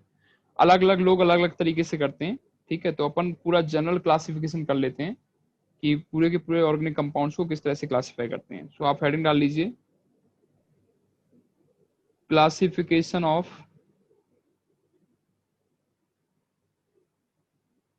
ऑर्गेनिक कंपाउंड्स, ठीक है। ऑर्गेनिक कंपाउंड को किस तरह से क्लासिफाई करते हैं, ये बात की जा रही है। सो ऑर्गेनिक कंपाउंड्स को हम दो कैटेगरी में क्लासिफाई करते हैं। एक आपका होता है ओपन चेन कंपाउंड, मतलब जिसमें साइकिल नहीं होती है, ठीक है। दूसरे आपके, और इन्हीं को हम लोग ए साइक्लिक बोलते हैं, ए साइक्लिक कंपाउंड्स भी कहते हैं, मतलब जिसमें साइकिल नहीं होती है, ठीक है ना। ओपन चेन कह लो या ए साइक्लिक कह लो, एक ही बात है। दूसरा आपका होता है close chain,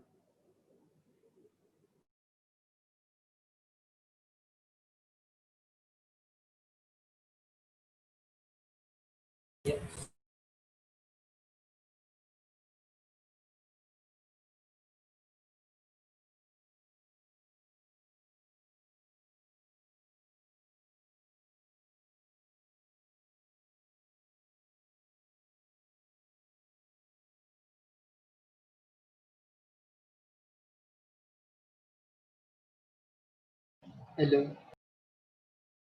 hello. Hello sir. Well, यानी कहाँ है?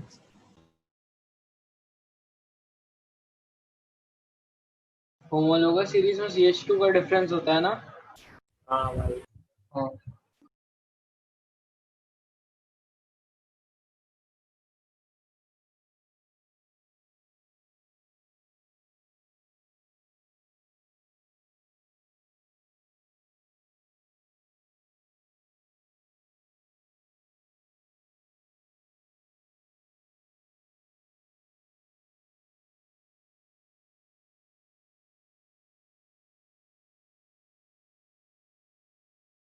Hello sir.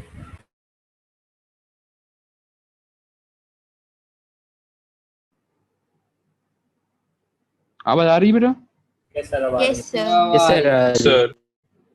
ठीक है, देखो, तो इसमें हम लोगों ने क्लासिफाई किया कि हमारे पास जो क्लासिफिकेशन ऑफ ऑर्गेनिक कंपाउंड्स है।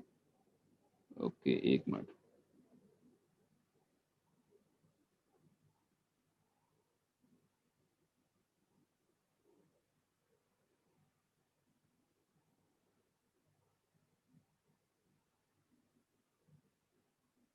आवाज आ रही है? Yes sir. यस सर, आ रही है। ठीक है, तो क्लासिफिकेशन ऑफ ऑर्गेनिक कंपाउंड्स की बात करें तो आपके पास ओपन चेन कंपाउंड्स हैं और दूसरे हैं क्लोज चेन कंपाउंड्स, ठीक है। अब ओपन चेन ऑर्गेनिक कंपाउंड्स की अगर आप बात करो तो ओपन चेन में हो सकता है या तो आपके सैचुरेटेड हो, मतलब सारे के सारे सिग्मा बॉन्ड हो कार्बन कार्बन के बीच में, यस। और दूसरी क्या पॉसिबिलिटी है कि डबल बॉन्ड या ट्रिपल बॉन्ड प्रेजेंट हो, तो अनसैचुरेटेड भी हो सकते हैं। मतलब ये कोई जरूरी नहीं है कि आप इसको क्लासिफाई करो फर्दर ओपन चेन को, कि सैचुरेटेड अनसैचुरेटेड, वो तो अंडरस्टूड है ना कि सैचुरेटेड होगा या क्या होगा, अनसैचुरेटेड। बोलो यार। Yes sir. यस ठीक है, अब हम बात करते हैं क्लोज चेन साइक्लिक कंपाउंड की, मतलब साइक्लिक कंपाउंड या क्लोज चेन की। तो इनको हम लोग दो कैटेगरी में डिवाइड करते हैं। एक आपका होता है एलिसाइक्लिक और दूसरा आपका होता है एरोमेटिक। ठीक है, कौन कौन से होते हैं? एक एलिसाइक्लिक होते हैं, दूसरे एरोमेटिक होते हैं। Yes sir. ओके, तो आपके जो कंपाउंड्स हैं एलिसाइक्लिक और एरोमेटिक, इनको भी फर्दर हम दो कैटेगरी में डिवाइड करते हैं। इसको नोट कर लो। सर हो गया। हो गया। इनको हम फर्दर दो दो कैटेगरी में डिवाइड करते हैं, साइक्लिक कंपाउंड्स को। ठीक है, हो गया, ये नोट हो गया। Yes sir. ओके, तो आपके जो साइक्लिक कंपाउंड है, साइक्लिक कंपाउंड्स की बात हो रही है, उसको आपने दो कैटेगरी में डिवाइड किया। एक कैटेगरी थी एलिसाइक्लिक की और दूसरी कैटेगरी थी आपकी एरोमेटिक की। और हमने आपको बोला कि इनको फर्दर हमने दो कैटेगरी में डिवाइड किया है। एक होता है होमोसाइक्लिक और दूसरा आपका होता है हेट्रोसाइक्लिक। ऐसे ही एरोमेटिक को भी दो दो कैटेगरी में डिवाइड करते हैं। एक होता है होमोसाइक्लिक, दूसरा होता है हेट्रोसाइक्लिक। सर इनकी आगे क्लासिफिकेशन भी होती है? नहीं, आगे क्लासिफिकेशन नहीं है, फाइनल है। ठीक है, तो अब देखो इसमें वन बाय वन अपन समझ लेते हैं क्या मतलब है इसका। तो आपका जो होमोसाइक्लिक है, होमोसाइक्लिक का मतलब क्या होता है? होमोसाइक्लिक, होमोसाइक्लिक मींस होता है जब आपके सारे के सारे रिंग जो बनाने वाले एटम होते हैं वो क्या हो? कार्बन एटम हो। In these cyclic compounds, in these cyclic compounds, all atoms are carbon in the ring. All atoms are carbon in the ring, मतलब रिंग जो बन रही है ना, वो रिंग में सारे के सारे कार्बन एटम होने चाहिए। ठीक है, दूसरा आपका है हेट्रोसाइक्लिक। हेट्रोसाइक्लिक में क्या होगा? अगर एक भी कार्बन एटम के अलावा कोई दूसरा एटम आ गया तो वो हेट्रोसाइक्लिक हो जाएगा। नोट कर लीजिए क्या है, in this cyclic compound, in this cyclic compound, आवाज आ रही है बेटा? Yes Yes, sir. This cyclic compounds, note करते जाइए साथ में।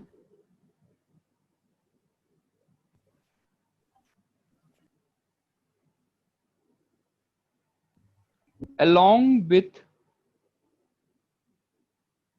carbon atom, one or more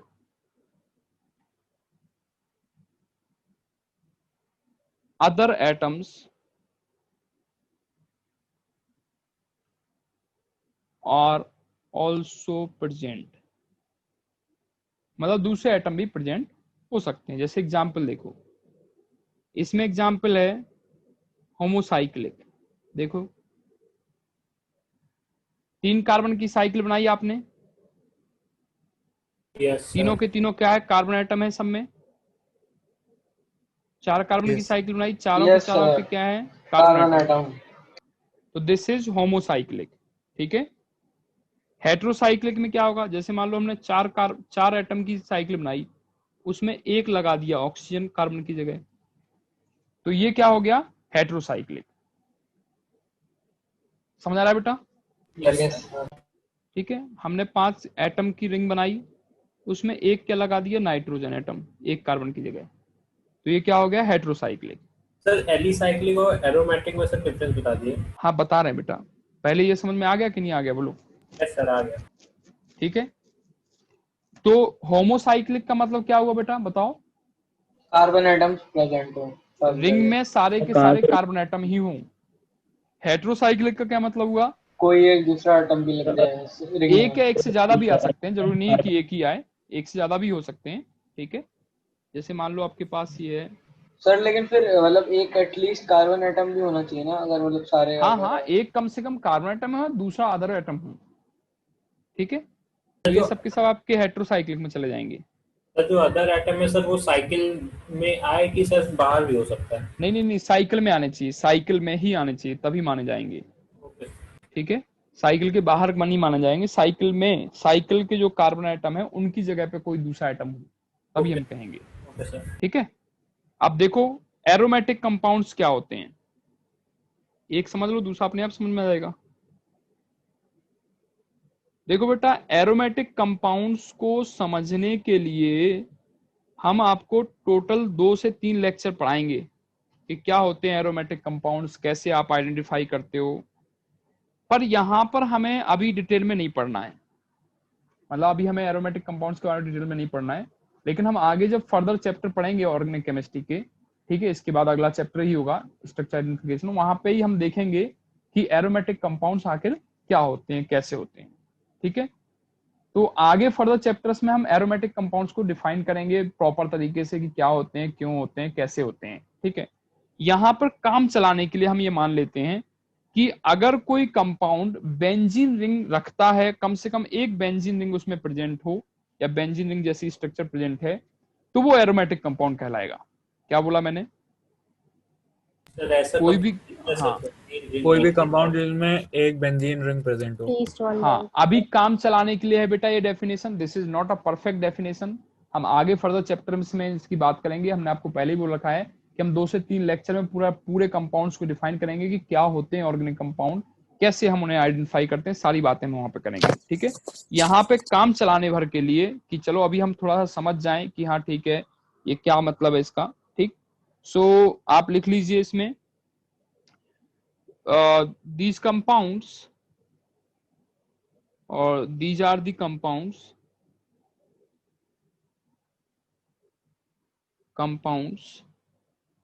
which contain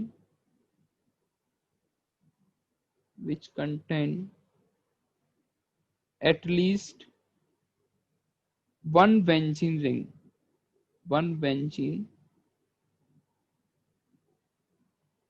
ring और सिमिलर रिंग।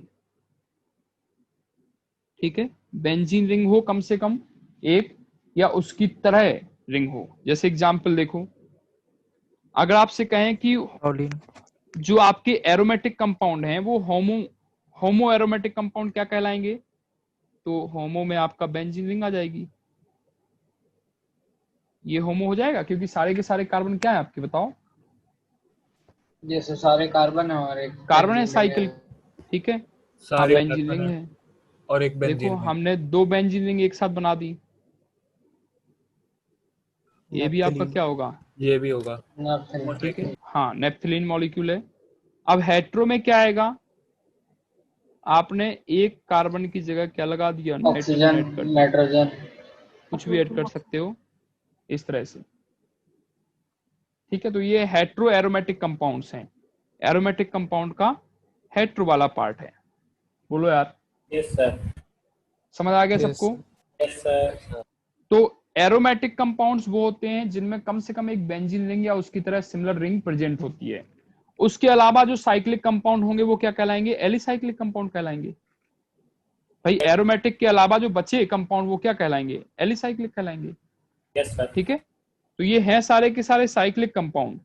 अब साइक्लिक में एरोमेटिक वो होंगे जिनमें बेंजीन या बेंजीन रिंग जैसी सिमिलर रिंग प्रेजेंट हो, तो वो एरोमेटिक हो जाएंगे।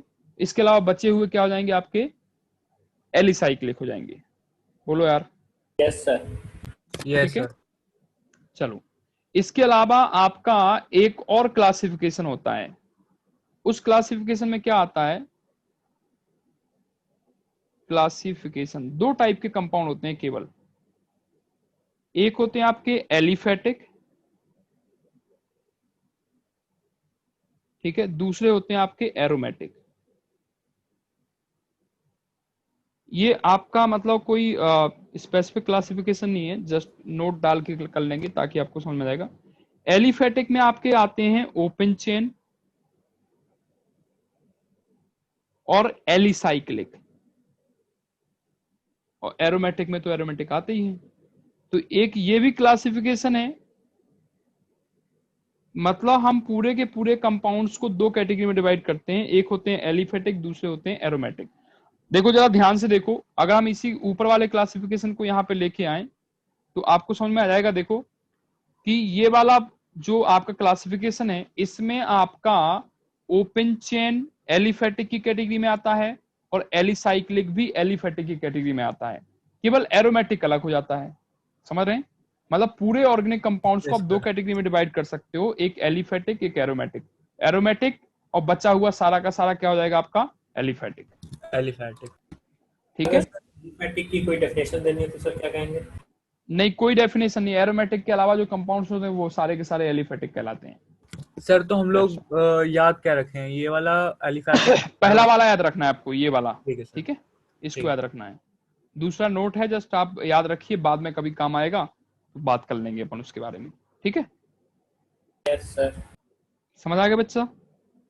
यस सर एग्जांपल है सर ओपन चेन और एलिसाइक्लिक एलिफेटिक के। ऊपर तो दिए हैं बेटा, एलिफेटिक किए तो हैं, ये एलिसाइक्लिक एग्जांपल हैं।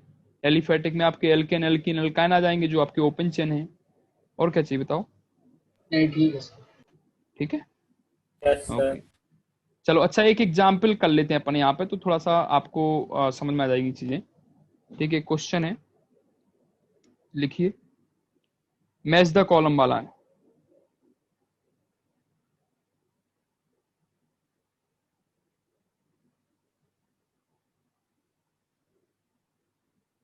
आपके पास ए ऑप्शन है साइक्लोहेक्सेन, बी में हमने नाइट्रोजन ऐड कर दिया, सी ऑप्शन देखो, सी ऑप्शन में हमने ऑक्सीजन ऐड कर दिया डबल बॉन्ड के साथ, डी ऑप्शन आपके पास है बेंजीन रिंग है, ई ऑप्शन आपके पास है बेंजीन रिंग में ही हमने नाइट्रोजन जोड़ दिया है। बेटा इसको पिरिडीन बोलते हैं, लास्ट वाले का नाम जो है पिरिडीन है, आपने पढ़ा होगा, मे भी आपको मिला होगा पहले। ठीक है, अब देखो इसके साथ हम कुछ ऑप्शंस जोड़ रहे हैं, P saturated, Q unsaturated, PQR heterocyclic, या पहले homocyclic, homocyclic, S heterocyclic, T aromatic, U alicyclic. More than one हो सकते हैं। ठीक है, अब आपको आंसर्स बताने हैं। बताओ ए किस किस से मैच करेगा? बोलो। सर होमोसाइक्लिक एरोमेटिक एरोमेटिक तो हो गई सर। PR ये ऐसे देखो, ऐसे देखो, ये सैचुरेटेड हो गया unsaturated? Saturated. This is saturated, तो इसका मतलब पी तो आएगा। इसके अलावा R होमोसाइक्लिक हो गया heterocyclic? Homocyclic. This is homocyclic, इसका मतलब आर आएगा। अब बताओ एरोमेटिक होगा या एलिसाइक्लिक होगा? एरोमेटिक। भाई रिंग, बेंजीन रिंग दिख रही क्या आपको? एलिसाइक्लिक होगा सर। ये आपका एलिसाइक्लिक होगा, यू आएगा।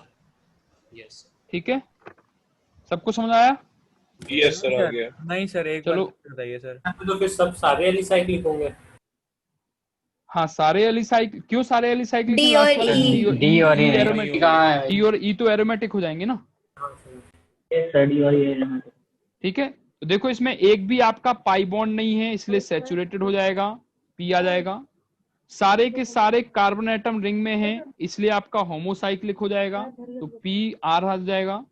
उसके अलावा आपका एरोमेटिक और एलिसाइक्लिक में, आपका एरोमेटिक तो तब होता है जब बेंजीन रिंग होती है, बेंजीन रिंग की तरह होता है, यहाँ पे 6 कार्बन की रिंग तो है, लेकिन इसमें बीच में आपका क्या अल्टरनेट डबल बॉन्ड नहीं है, मतलब बेंजीन रिंग अच्छा नहीं सर, है, ओके तो सर। आपका एलिसाइक्लिक हो जाएगा। ठीक है, तो PRU हो जाएगा।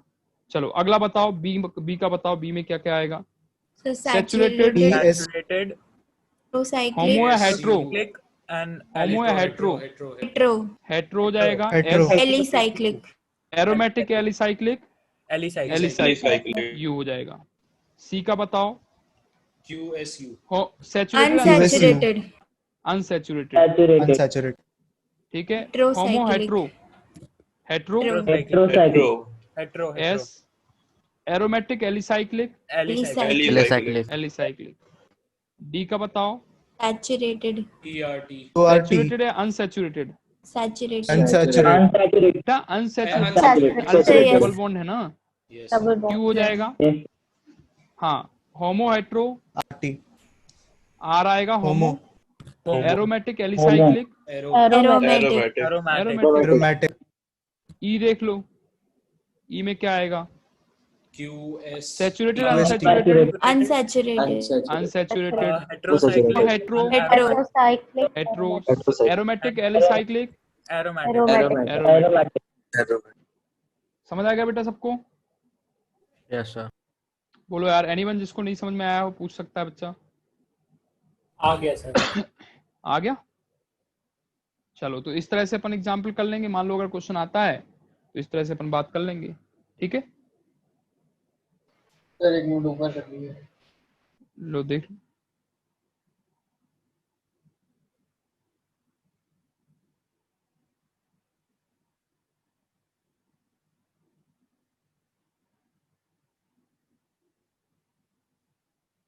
ठीक है सर।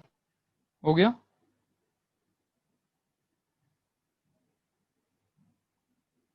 बोलो यार। यस सर, हो गया।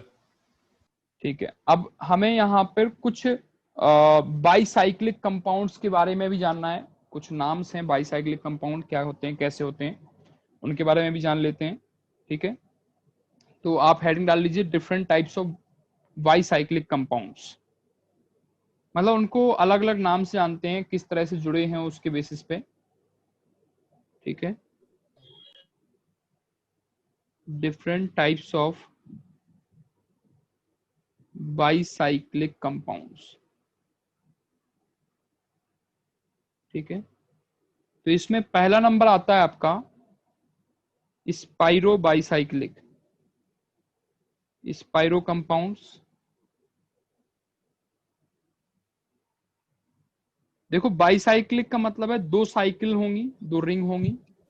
ठीक है, इसमें लिख लीजिए, अभी एग्जाम्पल समझ में आएगा।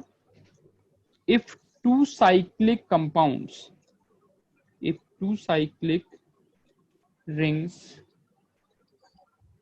share one common carbon atom,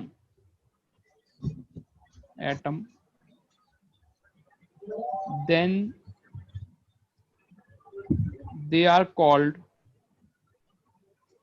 spiro compounds। क्या मतलब है इसका? देखो, जैसे मान लो आपके पास दो रिंग हैं 3-3 कार्बन की, और दोनों रिंग एक ही कार्बन को शेयर कर रही हैं, तो दिस इज स्पाइरो। एक 4 कार्बन की रिंग है, एक 3 कार्बन की रिंग है, मतलब दोनों रिंग एक ही कार्बन एटम को शेयर करें अगर, तो वो स्पाइरो की कैटेगरी में चले जाते हैं। ठीक है, एक से ज्यादा भी हो सकते हैं। नहीं, एक दो ही रिंग है, दो डिफरेंट बाईसाइक्लिक कंपाउंड पढ़ रहे हैं आप, दो साइकिल वाले कंपाउंड। ठीक है, और एक कार्बन एटम को शेयर करेंगे अगर दोनों रिंग, तो कैसे कंपाउंड कहलाएंगे? स्पाइरो कंपाउंड कहलाएंगे। ठीक है, बोलो यार। Yes sir. नोट कर लिया? सर दोनों Yes, रिंग sir. एक जैसी होनी चाहिए सर, मतलब नहीं, जरूरी नहीं है। कहाँ है? देखो दूसरे वाले एग्जाम्पल में अलग अलग है, 4 कार्बन की, एक 3 कार्बन की। ठीक है, नेक्स्ट देखो, सेकंड आपका टाइप है फ्यूज्ड बाईसाइक्लिक कंपाउंड। क्या मतलब है इसका, नोट करते जाइए, ये सिंपल से टॉपिक है, कुछ नहीं है, जस्ट देख लो, समझ में आ जाएगा तुरंत। इन these compounds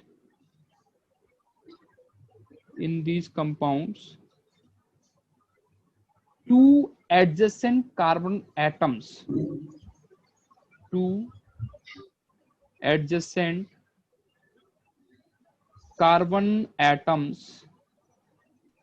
are shared by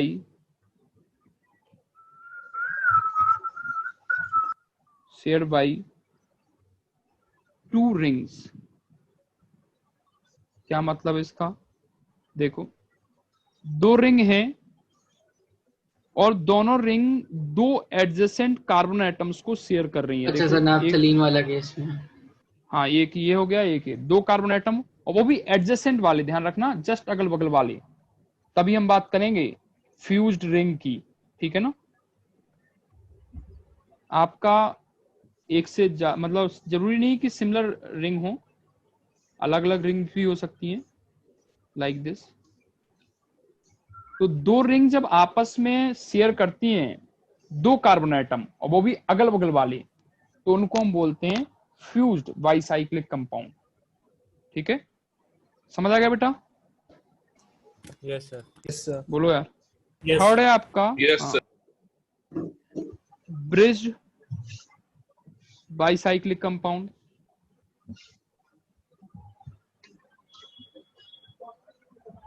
इसका क्या मतलब होता है ब्रिज बाइसाइक्लिक कंपाउंड का? इसमें आपका more than two carbon atoms को शेयर करती हैं दो रिंग, ठीक है ना। लिख लीजिए, इन दीज कंपाउंड्स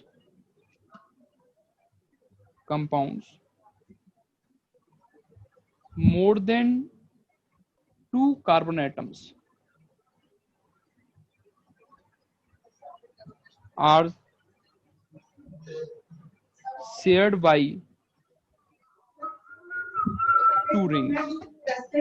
दो रिंग्स हैं, दोनों रिंग्स में, ये किसके बैकग्राउंड में नॉइस आ रहा है? सर अर्नब। अर्नव सिंह।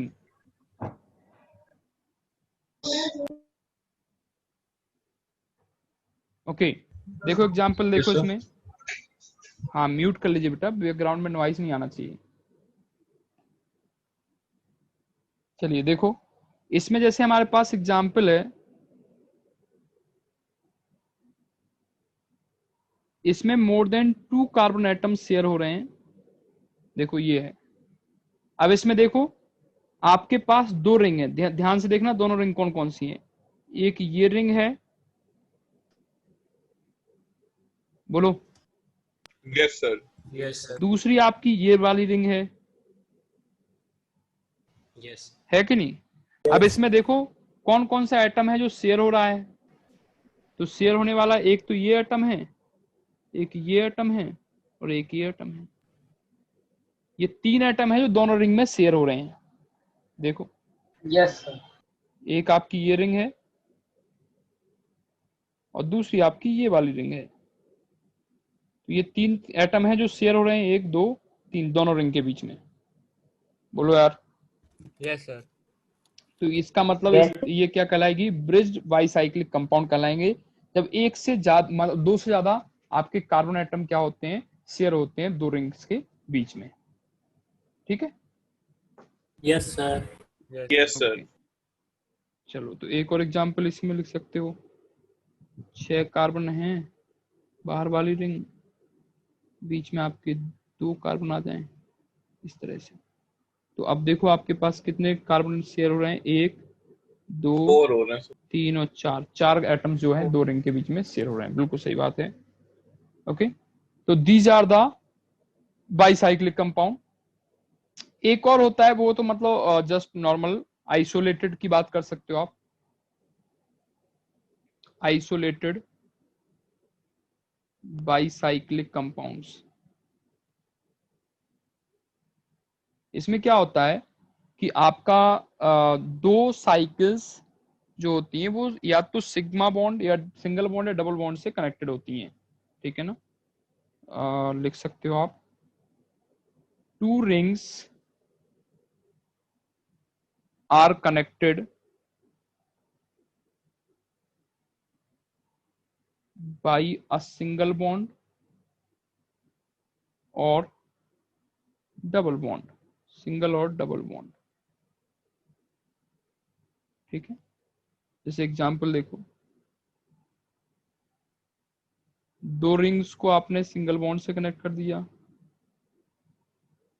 या दो रिंग्स आपकी डबल बॉन्ड से कनेक्टेड हो जाएं। तो इसमें देखो कोई भी एटम आपका शेयर नहीं हो रहा है। जब एटम शेयर नहीं हो रहा है तो वो आइसोलेटेड की कैटेगरी में चला जाएगा। ठीक है, बोलो यार। Yes sir. Yes sir. आपका कोई भी एटम शेयर नहीं हो रहा है तो आपका आइसोलेटेड की कैटेगरी में चला जाएगा। बस ध्यान रखना कि वो या तो सिंगल बॉन्ड से डबल बॉन्ड से कनेक्टेड होंगे एक दूसरे से। ट्रिपल बॉन्ड हो नहीं सकता, ट्रिपल बॉन्ड हो नहीं सकता क्योंकि बैलेंस ही 5 से ज्यादा हो जाएगी। तो नोट कर लीजिए इसको भी। ठीक है, so these are the terms जो हम आईयूपीएसी नॉमेनक्लेचर से पहले पढ़ते हैं। तो यहां तक हमने जनरल जो आईयूपीएसी नॉमेनक्लेचर से पहले जो जनरल पॉइंट्स जो हमें पढ़ने होते हैं वो हमारे यहाँ पे खत्म हो गए। अब आप हेडिंग डालोगे आईयूपीएसी नॉमेनक्लेचर या general rules for IUPAC nomenclature. हम लोग क्या रूल्स फॉलो करते हैं, अब हम पहले रूल्स लिखेंगे। आईयूपीएसी नॉमेनक्लेचर लिखने के लिए, किसी मॉलिक्यूल का नाम लिखने के लिए क्या क्या रूल्स को फॉलो करना है, और फिर हम उन रूल्स को 1 बाय 1 डिक्टेट करेंगे और देन एग्जाम्पल देख के हम लोग उनको समझेंगे। ठीक है, ओके। सो आप हेडिंग डाल लीजिए। नेक्स्ट आपकी हेडिंग है general rules for IUPAC nomenclature. आवाज आ रही बच्चा? Yes sir. Yes sir. Okay, general rules for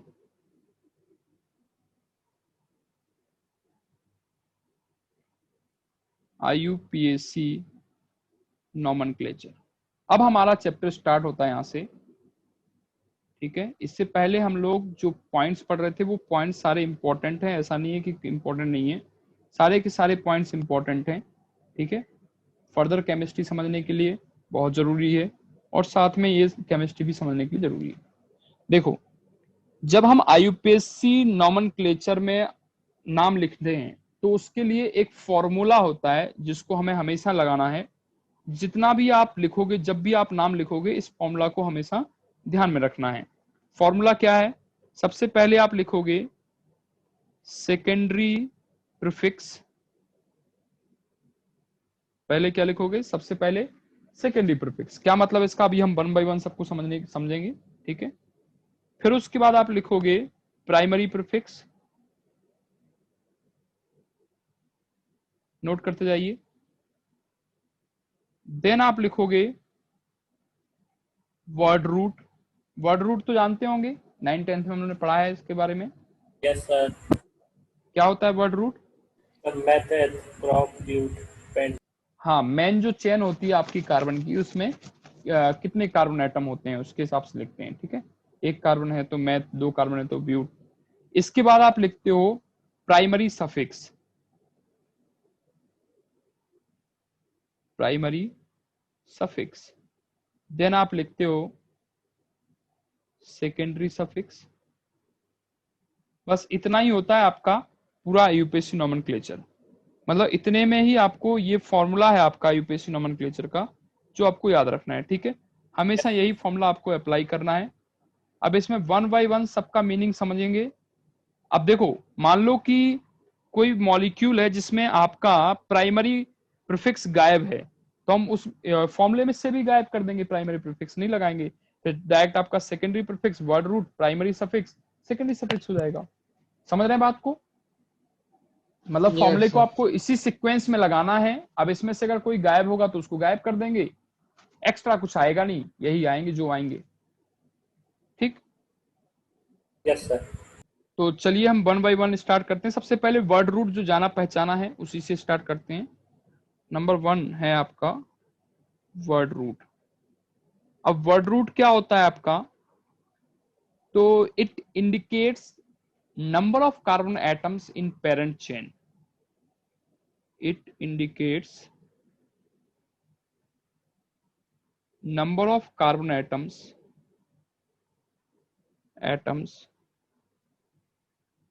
in parent chain,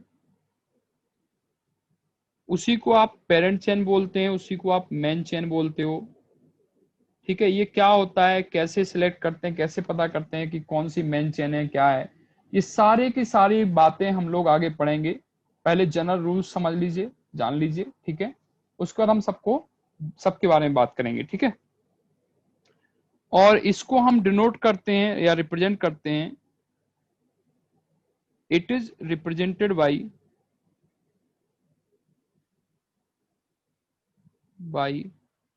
elk. ठीक है, ALK, एल्क। एल्क मतलब वही मैथ, एथ, व्यूट, लाइक उसके। ठीक है, चलो इसके लिए आप लिख लो, एक टेबल बना लो जिसमें हम बात करेंगे कि अगर यहाँ पे पहले आप लिखो नंबर ऑफ कार्बन एटम। ठीक है, और दूसरे में हम लिखेंगे क्या, वर्ड रूट।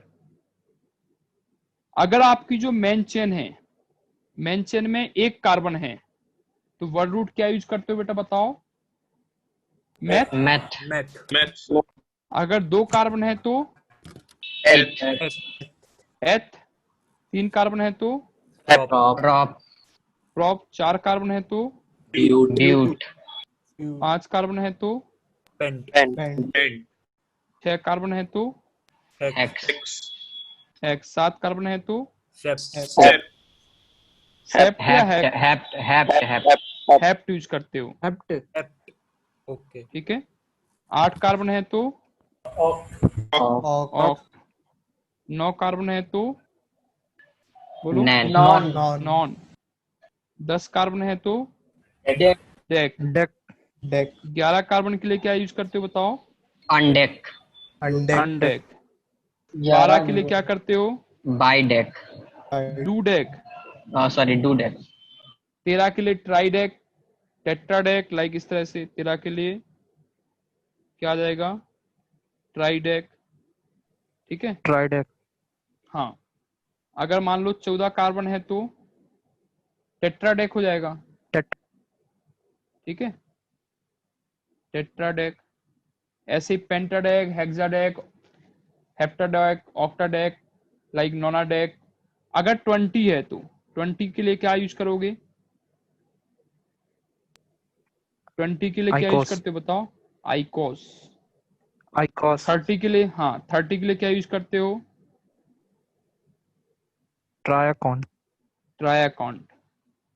सर फिर जो 21 होगा सर वो मैथ आइकॉस होगा।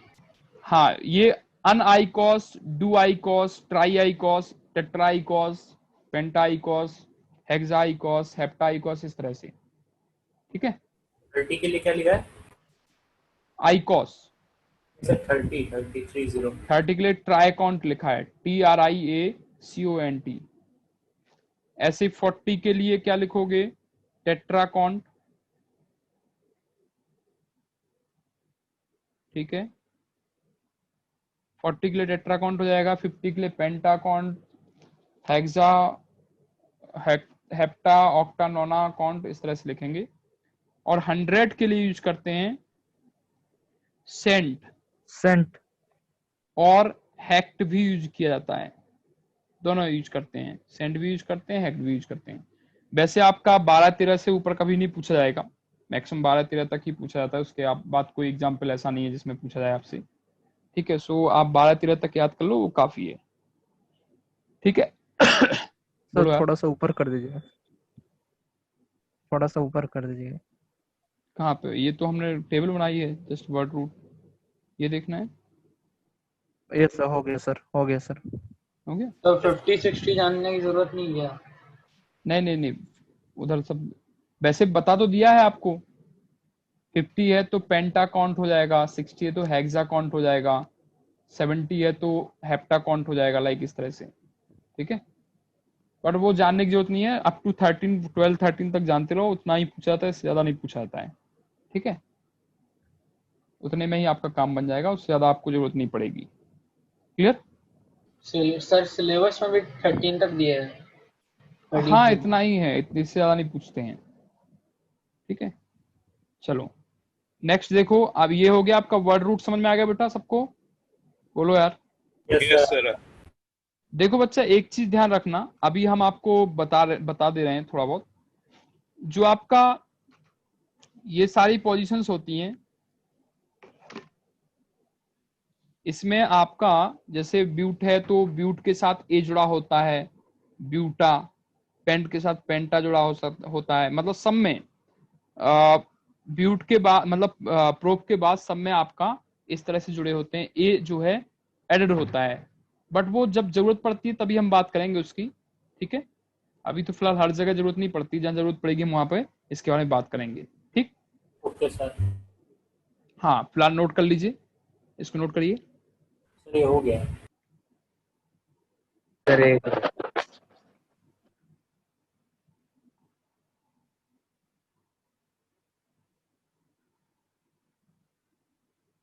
सर ये केवल ब्यूट और पेंट में यूज होगा कि सब में हो सकता है ये वाला जो है?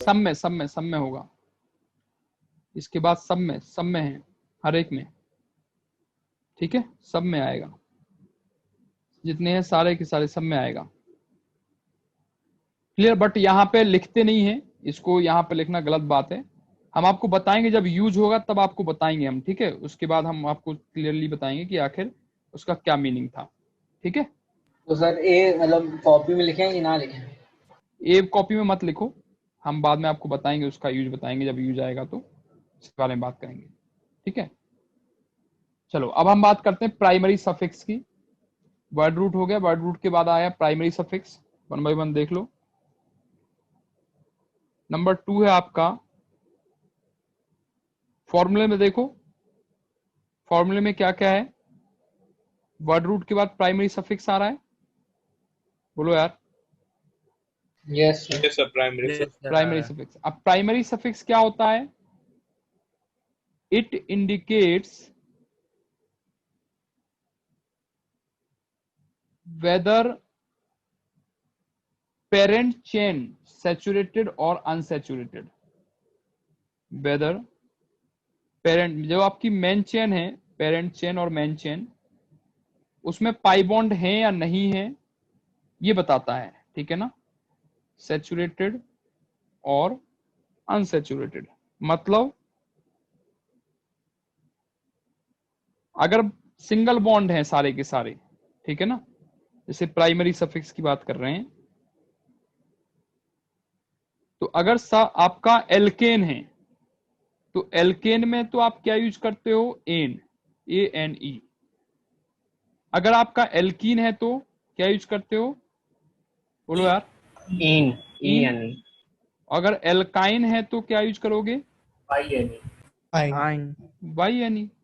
और मान लो अगर एल्कीन है मतलब एल्कीन भी है प्लस एल्काइन भी है, मतलब डबल बॉन्ड भी है और ट्रिपल बॉन्ड भी है, तब क्या यूज करोगे?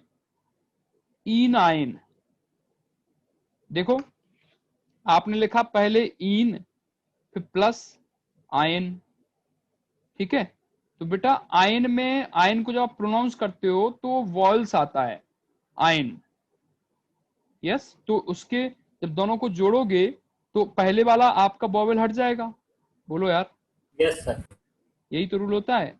तो क्या आ जाएगा? इनाइन। इसका थोड़ा कोई एक एग्जांपल दीजिए। नहीं, हम आपको बहुत सारे एग्जाम्पल देंगे, हम कम से कम 200-300 एग्जाम्पल करेंगे, ठीक है। अभी बस समझ लीजिए, इसके बाद बात करेंगे, ठीक है। एग्जाम्पल के साथ ही बात करेंगे। अभी अभी सारे एग्जाम्पल आपको समझ में नहीं आएगा, क्योंकि जब तक आपको हम फॉर्मूले के सारे टर्म्स नहीं बता देते हैं, ये जो पांचों के 5 टर्म है, तब तक आपको एग्जाम्पल में भी दिक्कत होगी समझने में, सबको समझ में नहीं आएगा। तो पहले हम सब 1 बाय 1 सारे टर्म्स समझ लेते हैं, उसके बाद बात कर लेंगे एग्जाम्पल्स की, ठीक है। ओके चलो, तो देखो इसके बाद ये दूसरा हो गया। थर्ड देखो, थर्ड है आपका सेकेंडरी सफिक्स। सेकेंडरी सफिक्स जो होता है वो किसके लिए होता है बताओ? ये फंक्शनल ग्रुप को रिप्रेजेंट करता है। आपका जो फंक्शनल ग्रुप मॉलिक्यूल में कौन सा फंक्शनल ग्रुप प्रेजेंट है, ये उसको रिप्रेजेंट करता है, ठीक है। Yes sir. It indicates the functional group, functional group present in main chain. Main chain या पेरेंट चेन जिसको आप कहते हो, ठीक है। तो ये फंक्शनल ग्रुप को रिप्रेजेंट करता है। अगर अल्कोहल है तो हम ऑल यूज करते हैं, COOH है तो ओइक एसिड यूज करते हैं। ये सब आपने पढ़ा होगा 9th-10th में। यस पढ़ा था तो।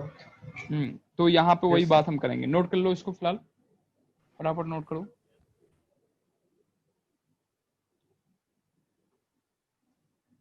Yes sir, done. Yes. Done.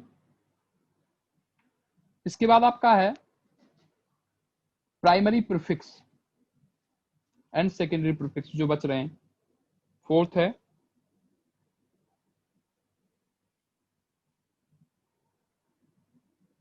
Primary prefix. बेटा प्राइमरी प्रीफिक्स केवल और केवल तब यूज होता है जो अब आपकी मेन चेन साइक्लिक हो, ठीक है ना। It is used for alicyclic, sorry, it is used for alicyclic compounds, या इसी को हम कह सकते हैं, और जो आपकी व्हेन मेन चेन, आपकी जो मेन चेन है वो कैसी हो, मेन चेन इज साइक्लिक, ठीक है। तो इसमें क्या करते हैं, the word cyclo is used, cyclo word use करते हैं। जैसे एक एग्जांपल देख लो, अच्छा यहाँ पे आपके पास 3 कार्बन की चेन है, नाम क्या होगा इसका बताओ। Cyclopropane. तो साइक्लोप्रोपेन। साइक्लो यूज किया आपने प्राइमरी प्रीफिक्स, और 3 कार्बन की चेन है इसलिए प्रोप आ जाएगा, और सारे सिंगल बॉन्ड है तो एन आ जाएगा, प्रोपेन। जिनको समझ में नहीं आया कोई दिक्कत नहीं बेटा, अभी अभी तो अब बहुत सारी चीजें बची हुई हैं, उनको जब कर लेंगे तो उसके बाद आपको क्लियर हो जाएगा, ठीक है। देखो नेक्स्ट आपका है, लास्ट है सेकेंडरी प्रीफिक्स, इसको भी समझ लीजिए। उसके बाद हमारा 5th है आपका सेकेंडरी प्रीफिक्स। अब सेकेंडरी प्रीफिक्स क्या होता है बेटा, ये यूज होता है साइड ग्रुप के लिए, ठीक है। These are some groups, note कर लीजिए इसको, समझेंगे हम अगली क्लास में, अभी तो फिलहाल टाइम हो गया है। सारे एग्जाम्पल के थ्रू इन 5 पॉइंट्स को, ये लास्ट वाला जो है इसको आप पढ़ लीजिएगा एक बार, और इसको बहुत डिटेल से आपको एग्जाम्पल के थ्रू हम लोग नेक्स्ट क्लास में ही समझेंगे, ठीक है। सेकेंडरी प्रीफिक्स किस लिए यूज होता है? हाँ बता रहे हैं बेटा, नोट कर लो इसको। These are some group, these are some groups which only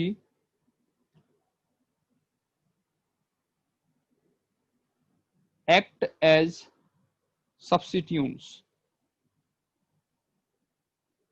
जैसे आपका बी आर है, तो बी आर तो फंक्शनल ग्रुप नहीं है, हेलोजेंस। वो साइड ग्रुप, हाँ हेलोजन जितनी भी हैं वो साइड ग्रुप की तरह बिहेव करेंगी, तो उनको हम लोग हेलो लिखते हैं, तो सेकेंडरी प्रीफिक्स में लिखते हैं, ठीक है ना। सब्स्टिट्यूट्स बोलते हैं ओएच या को सब्स्टिट्यूट करती है ना। साइड ग्रुप बोलते हैं, ठीक है। ओएस तो बेटा फंक्शनल ग्रुप है, वो सेकेंडरी आपका सफिक्स में जाएगा, ठीक है। And are treated as secondary prefix, ठीक है, सेकेंडरी प्रीफिक्स की तरह उसको ट्रीट करते हैं। एक और पॉइंट है इसी में जो जोड़ते हैं, लेकिन जोड़ना नहीं चाहिए, अलग बात है, अलग तरीके से रिप्रेजेंट करते हैं। इसको अभी सुन लीजिए आप, इसकी बात हम अगली क्लास में करेंगे। जूनियर फंक्शनल ग्रुप, अब ये जूनियर फंक्शनल ग्रुप क्या होता है, क्या मतलब है इसका, ये हम लोग अगली क्लास में बात करेंगे। अभी जस्ट लिख लीजिए, आप इसको पढ़ लीजिएगा, अगली क्लास में आएंगे तो नोट्स में आपको लिख लेता है। हाँ नोट्स में लिख लीजिए। Junior functional groups are also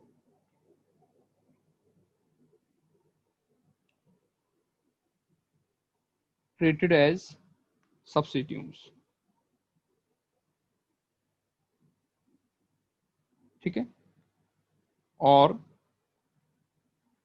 secondary prefix. इसको लिख लीजिए। लास्ट पॉइंट को हम लोग अगली क्लास में समझेंगे, जब एग्जाम्पल्स की बात करेंगे तो आपको क्लियर हो जाएगा। ठीक है।